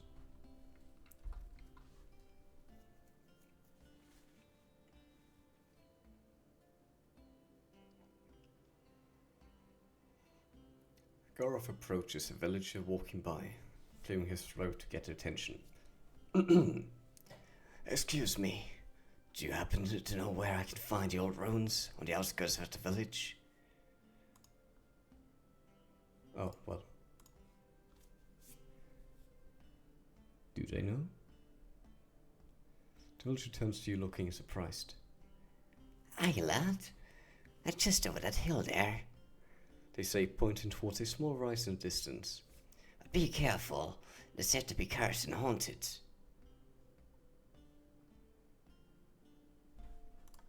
Well?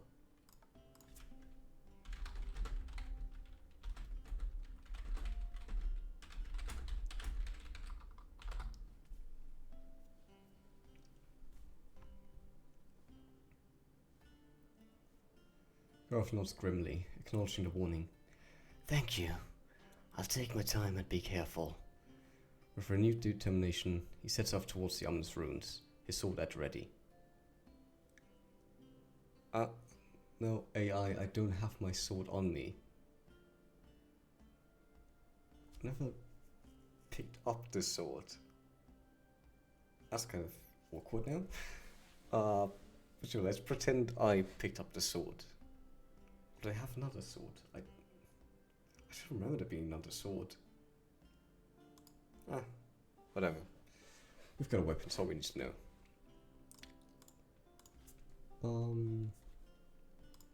Let's just let the AI continue.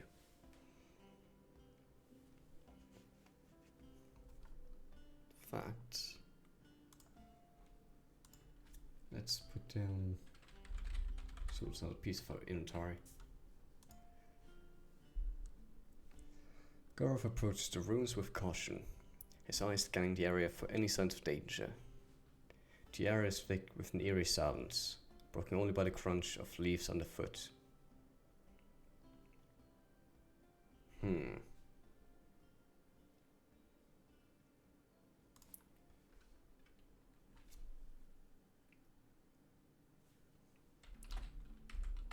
Investigate. Oh. Screw that. investigate the rooms of people having been here.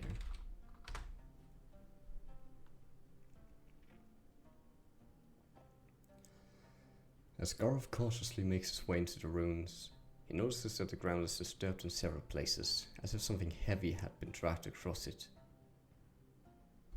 Ooh, okay. Heavy. And heavy can be many things. It could just be a human body. It could be a whole cage filled with human bodies.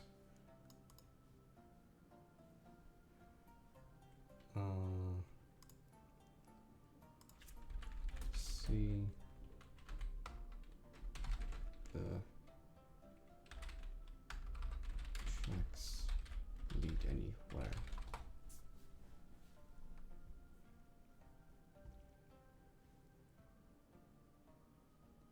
We might already have our hints. Following the tracks, Gora finds they lead deeper into the ruins. The ground becomes more uneven, with overgrown vines and fallen debris making navigation difficult. Suddenly he hears a faint whispering coming from ahead. Faint whispering.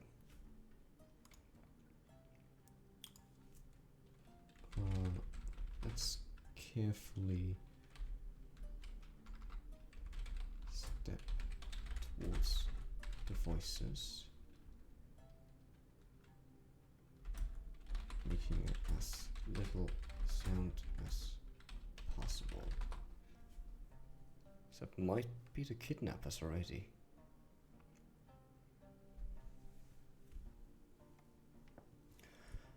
Garov moves forward with caution, trying to make as little noise as possible.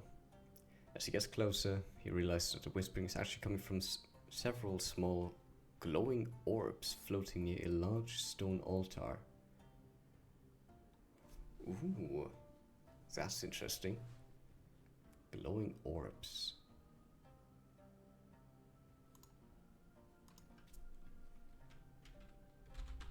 Try to listen to what they are whispering about.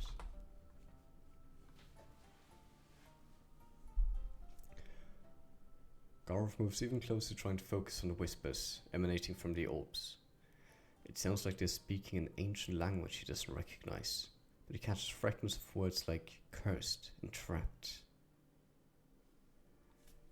Cursed and trapped. Trapped could be referring to the missing people.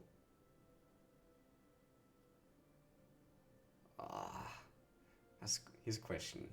If the orbs are the ones who somehow kidnapped people, going there would be dangerous. If the orbs simply witness people being dragged somewhere or trapped by something, they could give us information. Speaking an ancient language, can we actually communicate with them? That's the other question.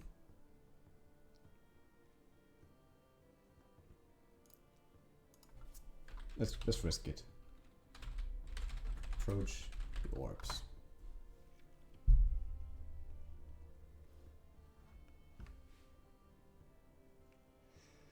Garov slowly approaches the orbs, his sword at the ready. As he gets closer, he realizes that they seem to be reacting to his presence, the whispers becoming louder and more urgent.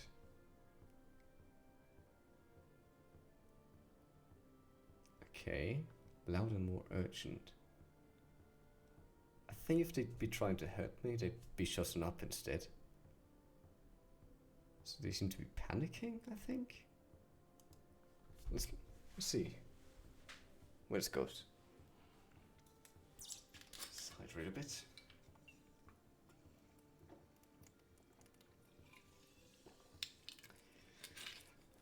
Garov tries to calm his mind and focus on the orbs, hoping to establish some form of communication. Yeah?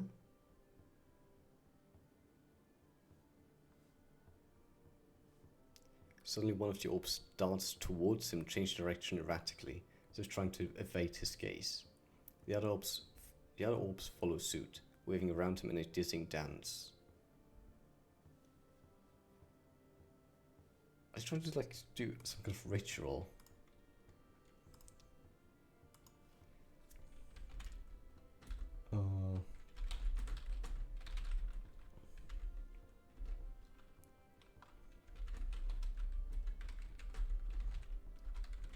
Let's try this. See if they understand me. Garov concentrates on keeping his focus as the orbs continue to dart around him. I mean no harm. He says, trying to reassure them. I only seek knowledge.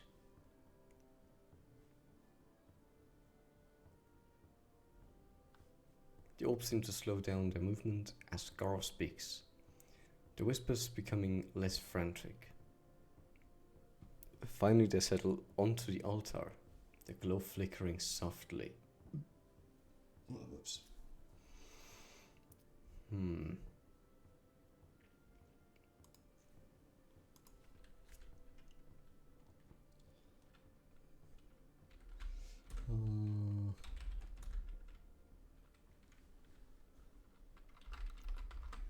Oh, what did we tell him? So talking to them seems to be a good thing. But I still don't know if they actually understood me, or they just sense like, oh, he's a chill dude, he's not trying to capture us.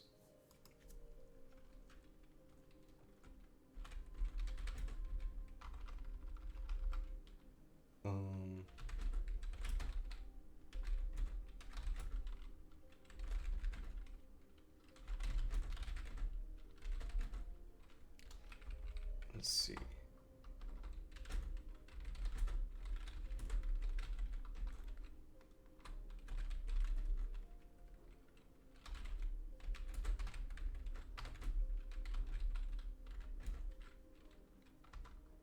Simply tell them what we've been told. See if they react to that at all. Garov takes a deep breath and prepares himself before continuing. I was told that a young human child might have gone missing around these ruins. He says cautiously.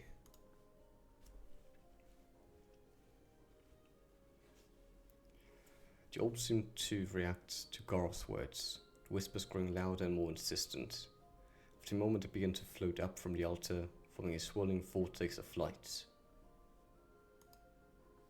They're definitely doing some kind of ritual shit. As the vortex of light grows larger, Garov can feel a strange energy coursing through him. It's as if the orbs are communicating directly with his mind, bypassing his normal senses. Oh, that's good.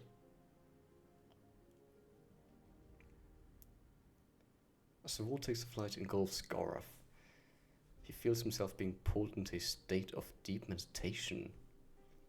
The whispers of the orbs fill his mind, their ancient words carrying weight and importance. Do we get to see what they tell us? After what seems like an eternity, the vortex of light dissipates and Garov finds himself back in the real world. His mind is reeling from the experience, but he feels a newfound understanding of the situation at hand. The child. The child. What does that mean?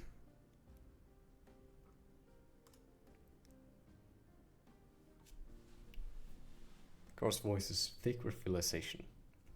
The child must be trapped here, within these ruins. The orbs have shown me a path. Okay.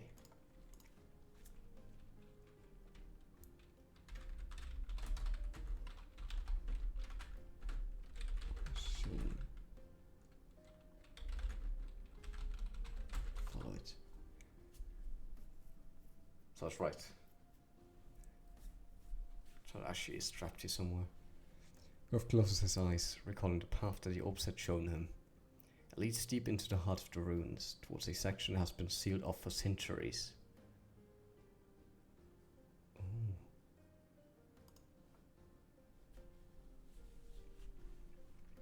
Garth steels himself and follows the path deep into the heart of the ruins. The air grows thick with dust and cobwebs as he approaches the sealed off section. Sealed off? Ooh. What's that mean?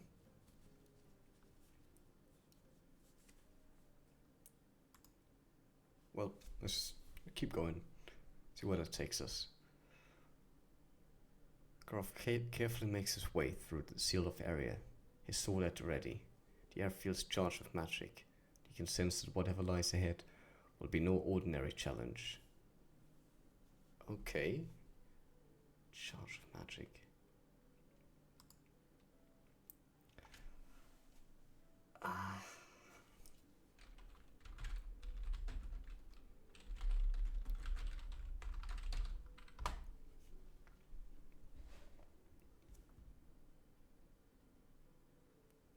Garth continues his journey deep into the heart of the ruins, following the path that the orbs had shown him.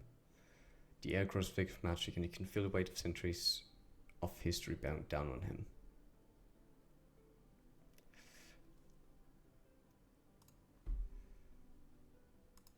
Let's just... what was the child called again? I think it was Timoth.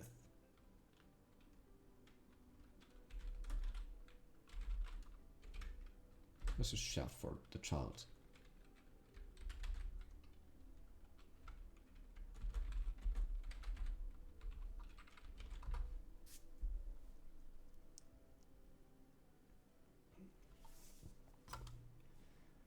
Garth calls out, his voice echoing through the caverns.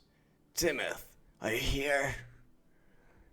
The sound of his voice bounces off the walls, reverberating in the stillness.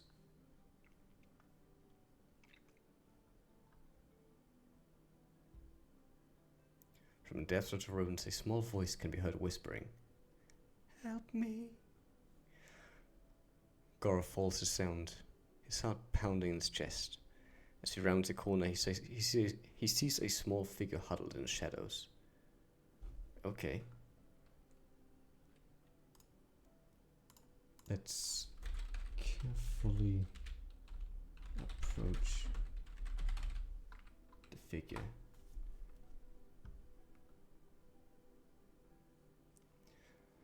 Garth approaches the figure with caution, his sword still at the ready. As he gets closer, he can see that it's a young boy, no more than 7 or 8 years old. The boy's eyes are wide with fear as he looks up at Garth.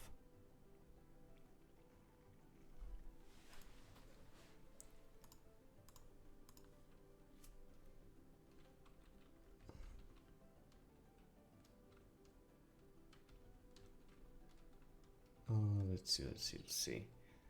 Let's calm the child down first.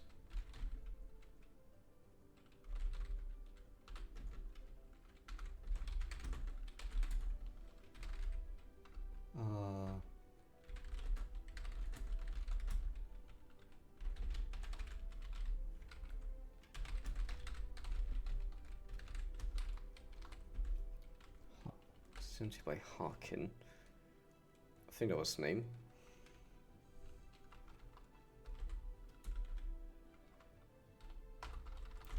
to look for his son Timoth.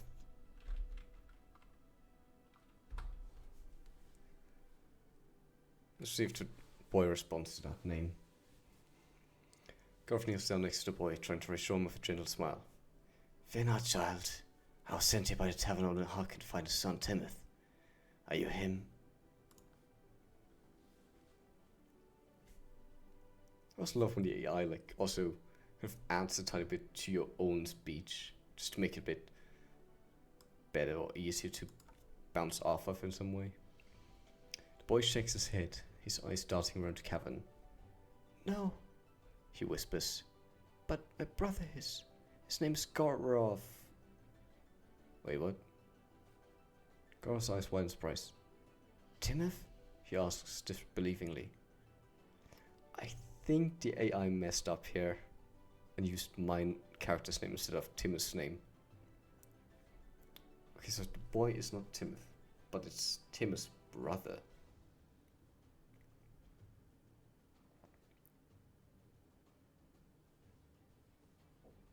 I'm so confused. I think the AI is confusing itself as well. I feel like at some point it's just too many characters for the AI to actually still keep track of what's happening.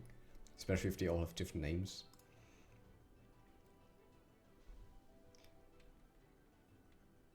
I mean,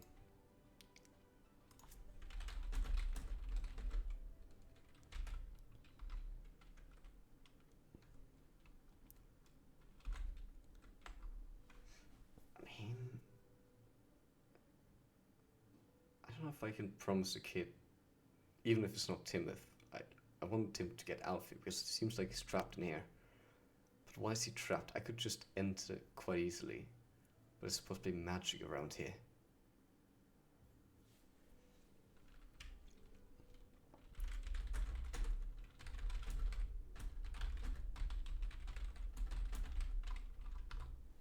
Let's just ask what happened.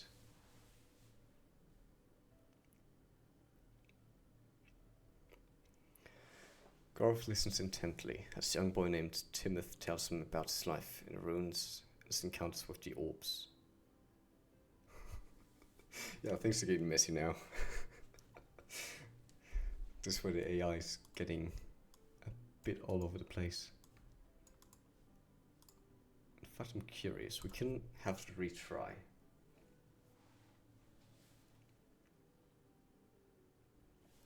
Garth listens intently to young boy. Timoth begins to tell a story.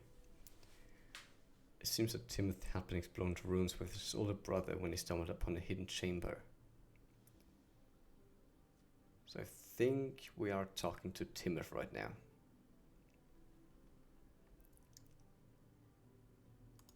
Let's try to continue.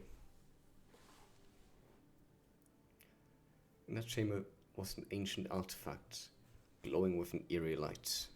Tim's brother Korov had become obsessed with the artifact and refused to leave the chamber. Let's try that again. In the chamber there were 3 shimmering orbs that seemed to pulse with an otherworldly light. Despite his brother's warning, Tim reached out to touch one of the orbs. I think we should just retry every time it calls one of the brothers Gorov. Because that's our character's name. You can't just... Unless it's the same name by coincidence, but... I'm pretty sure the AI is just getting confused.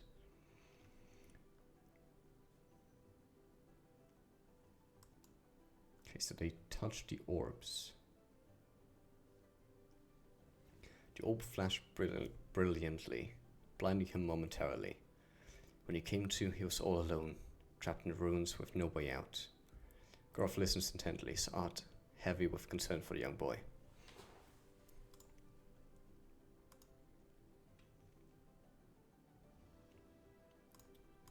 Okay, he is talking about his brother, which we haven't heard about at all so far.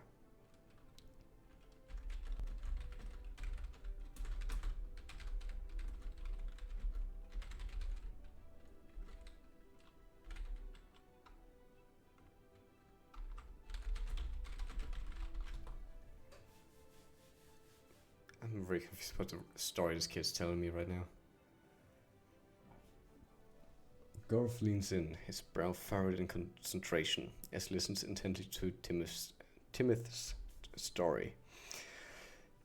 Can you tell me where your brother went after that? He asks, his voice heavy with concern.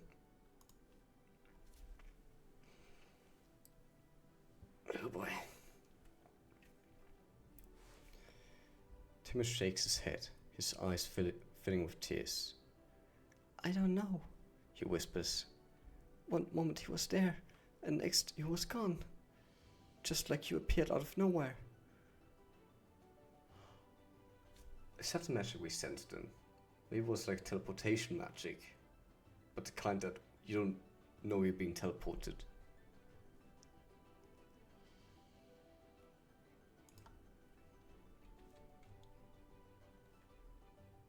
Okay, wait, let's retrack what happened here. Timoth reached out to touch the orbs. Okay, so Timoth is the one that got teleported. But I entered a chamber in which the orbs were. The orbs that I found at the surface, presumably.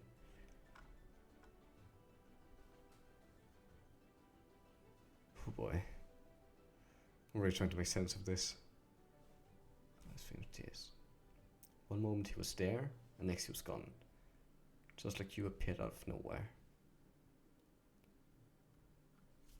So maybe I also kind of got teleported by the orbs, or they just opened up the way there. That is entirely possible.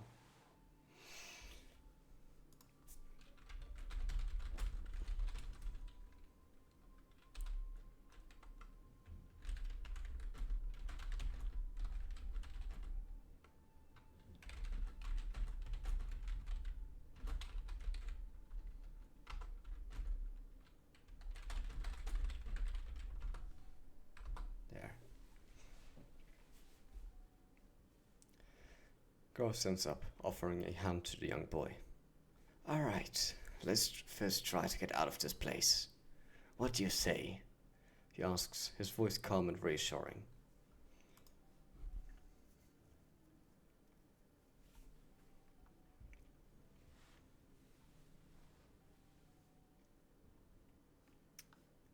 Timoth hesitates for a moment and reaches out and takes Garth's hand. Together they begin to make their way back towards the entrance of the ruins. As they walk, Garth keeps a close eye on their surroundings, his sword at the ready. Well, keep on walking on. The ruins seem to echo with their footsteps, and the silence between them is occasionally broken by the soft rustling of small creatures scurrying away. After what feels like an eternity, they finally reach the entrance of the ruins.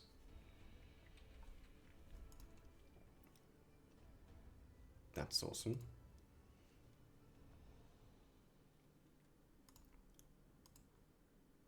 Let's see. He was talking about his brother. But according to the story,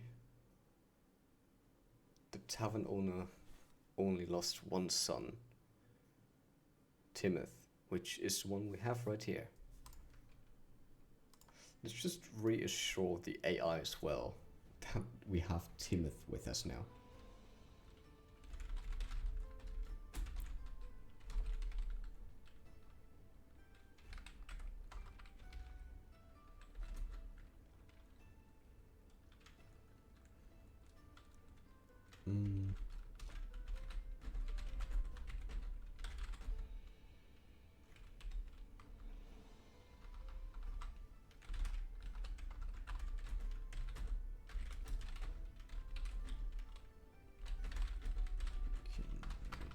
Turn.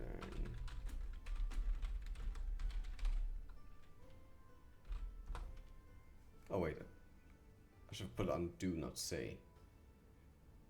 Good enough. Yeah, I got what I want to do. Garth gently pats the young boy on the back, encouraging him to keep going. Alright, Timoth. Let's go back to the town so you can return to your father. He says with a reassuring smile.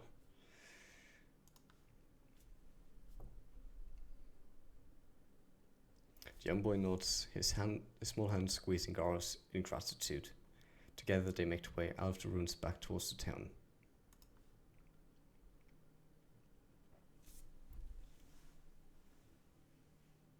Let's hope I understood this correctly. Not that there's like someone still in there. As they approach the town, Garth can't help but feel a sense of relief wash over him. He had been worried about finding the young boy, but now that he was safe, he knew he needed to focus on finding Timoth as well. God, no, retry that. He arrived back in town, a bit tired but relieved to have found Timoth and helped him escape the ruins. He leads him to a tavern where Harkin, the owner, is waiting anxiously for your return. There we go. Yeah, I just got a bit confused there.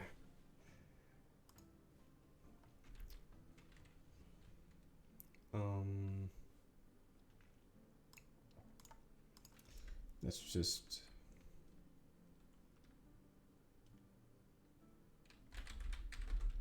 wave to Harkin.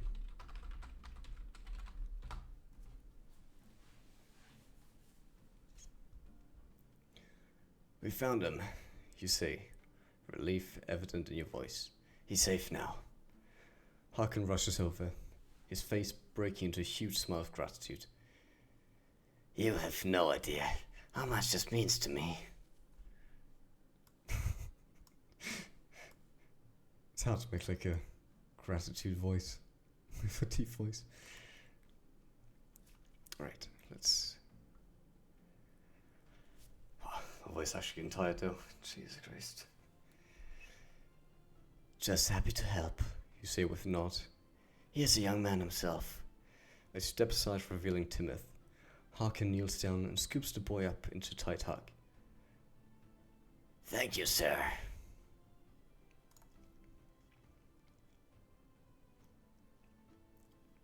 You arrive back in town, a bit tired but relieved to have found Timoth and helped him escape the ruins. You lead him to the tavern where Harkin, the owner, is waiting anxiously for your return. Wait. Let's retry that.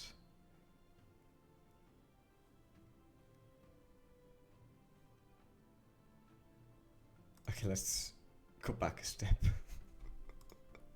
This is going in a loop right now.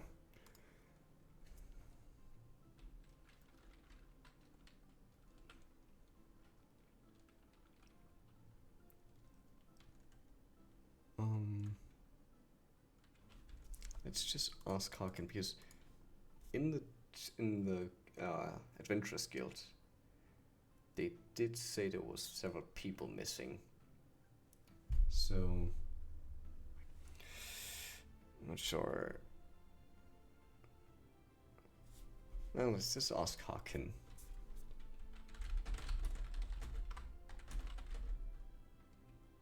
Or we could just convince the AI to be like, well, mission done, that's it. Right. Let's try to convince the AI.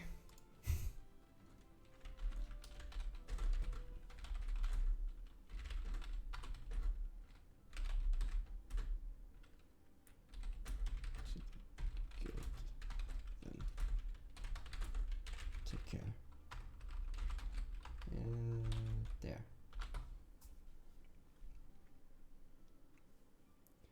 You wave goodbye to Harkin and Timoth, then turn to make your way back to the guild to report your success. As you walk, you can't help but feel pleased with yourself for helping the young boy.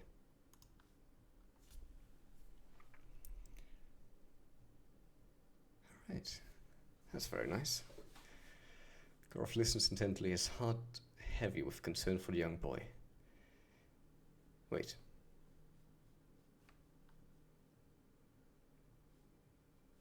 Wait, I'm confused. Oh, I thought I was leaving. Let's retry that. I think the AI is getting mixed up with itself again. You arrive back at the guild, tired but satisfied with your mission. You report to the guildmaster about your success in locating Timoth and rescuing him from the ruins. Oh boy. Now let's just let the AI... No, not retry, that's what I meant to do. You arrive back to the guild, panting slightly from the journey, but pleased with yourself for a job well done. Report your success to Guildmaster, who commends you on your bravery and quick thinking. You've proven yourself to be quite the asset. Alright. That was.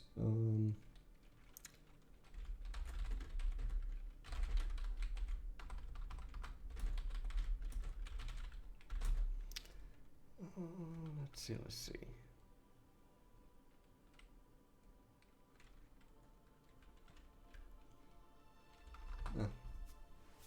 Let's just thank him for the praise. You bow your head in acknowledgement, feeling a surge of pride at the Guildmaster's work. Thank you very much, sir.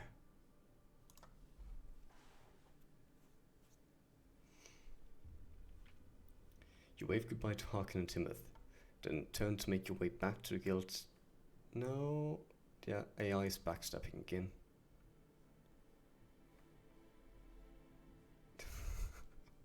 I think this is where the AI is just reaching its end.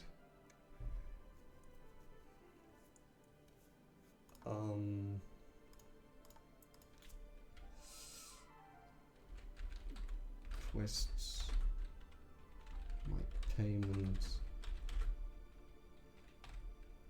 head to blacksmith.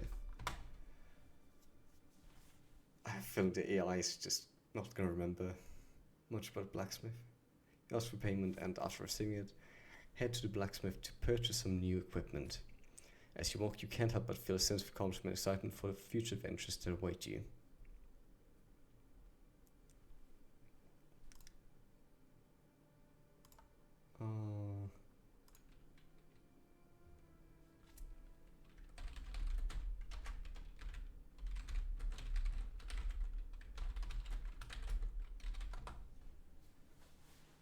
Let's just go to the blacksmith and see if he still actually has my sword, or if the AI was like, nah, you've taken it. You've met the blacksmith, you got your sword.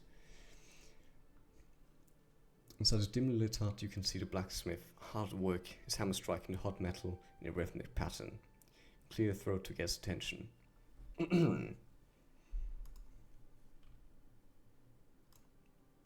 Actually, I feel like I just wait for him to respond. He looks up from his work and nods in a greeting. What can I do for you today? You show him the payment and explain your request? I mean, I guess it makes sense. I requested for him to make a sword for me. Let's see.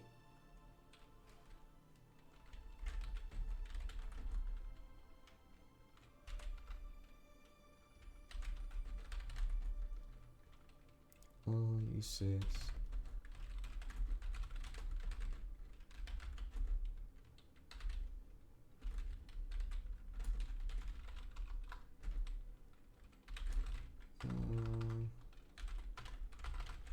let's not be rude about it.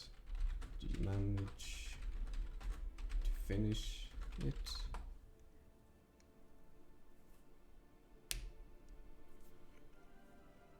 The blacksmith grins, revealing a missing tooth. Aye, it's ready when you are. Come on in and take a look.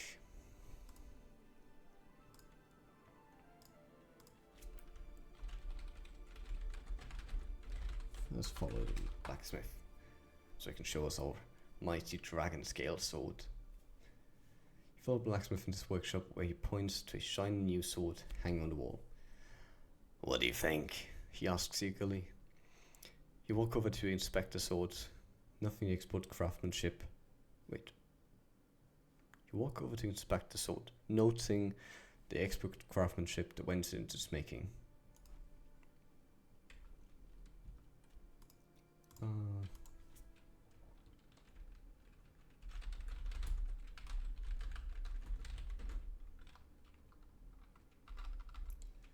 Let's see, let's compliment him. Maybe we can get a bit of a discount if we do. If we honeymouth him a little.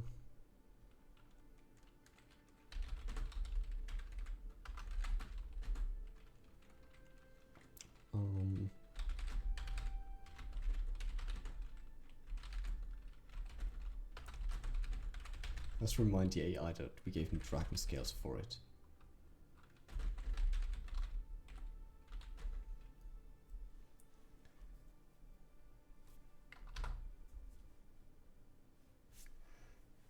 The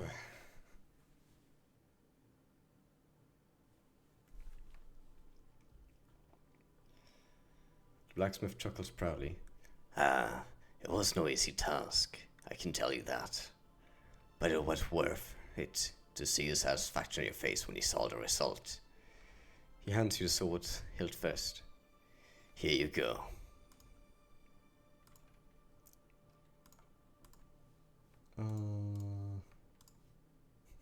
He just hands me sword. Doesn't request the payment. Never told us a price, so.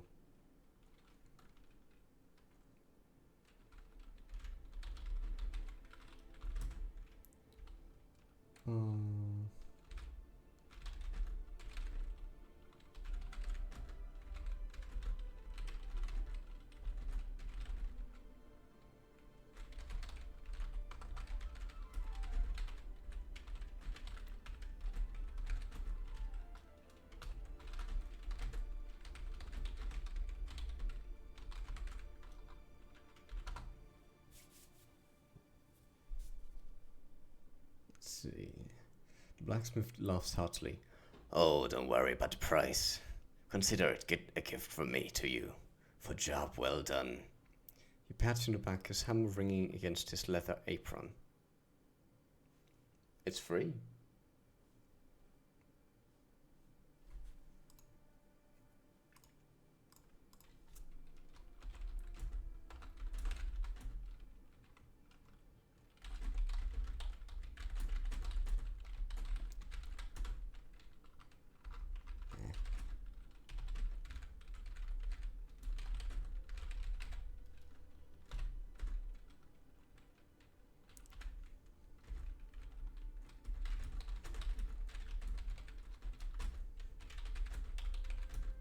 I don't think we ever got blacksmith's name, did we?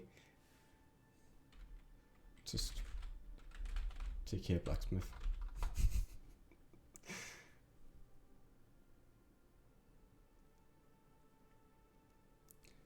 You bow your head in thanks and make your way out of the blacksmith's hut, clutching a new sword to your chest.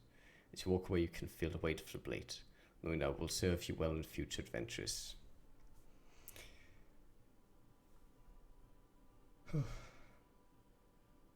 Alright. Let's Edit that. Dragon scale sword. those two things in our inventory now.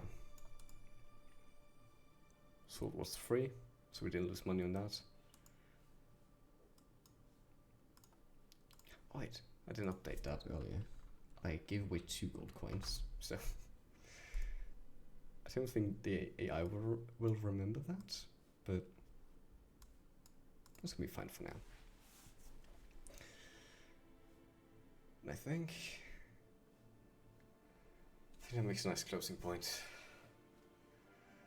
Because my voice is getting really tired. I'm absolutely not used to talking this much in one go.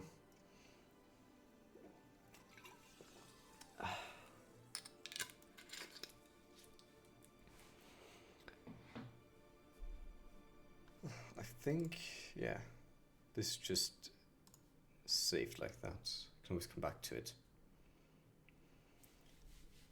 I should come back to this on next Wednesday then. Unless... What day is next Wednesday? Oh no, wait. Yeah, no. Next Wednesday, I'm going to be on my way to an anime convention.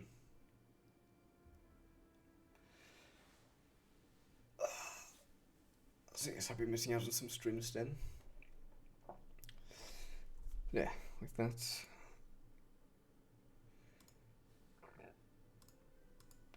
That's pretty good. To sum it up, we've killed a dragon right off the bat. We took scales from the dragon. What's even better is we killed the dragon with a pitchfork by throwing the pitchfork while it was still in the air. That's a mighty skill we got there. Got the scales carried to the next town, just all in one day. I think it was like 20 scales or something that we got from it. Sold all to blacksmith who made sword for us for free, but he still paid us for scales for like 22 gold coins a piece. We got like over 500 gold coins on us now. Did a quest to find a missing boy.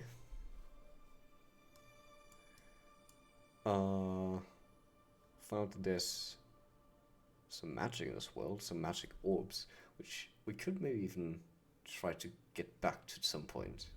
It'll be really fun to see if we can go back to old ruins and if the AI actually remembers that we encountered those glowing orbs. Maybe we can even get like some special skills from those. Depending on how the AI feels, I guess.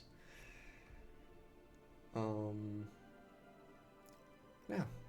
And we got a sword for free. And that's a success in my eyes. Successful adventure. Oh boy. Yeah. I think I'll end the stream a bit early then. Because I did start a bit late. So I still had some errands to run. That's fine. Just ended at my usual time of 7 PM. Take some time to give my voice a bit of a rest. And with that, I shall see you whenever you feel like joining back to the stream. Have a good one.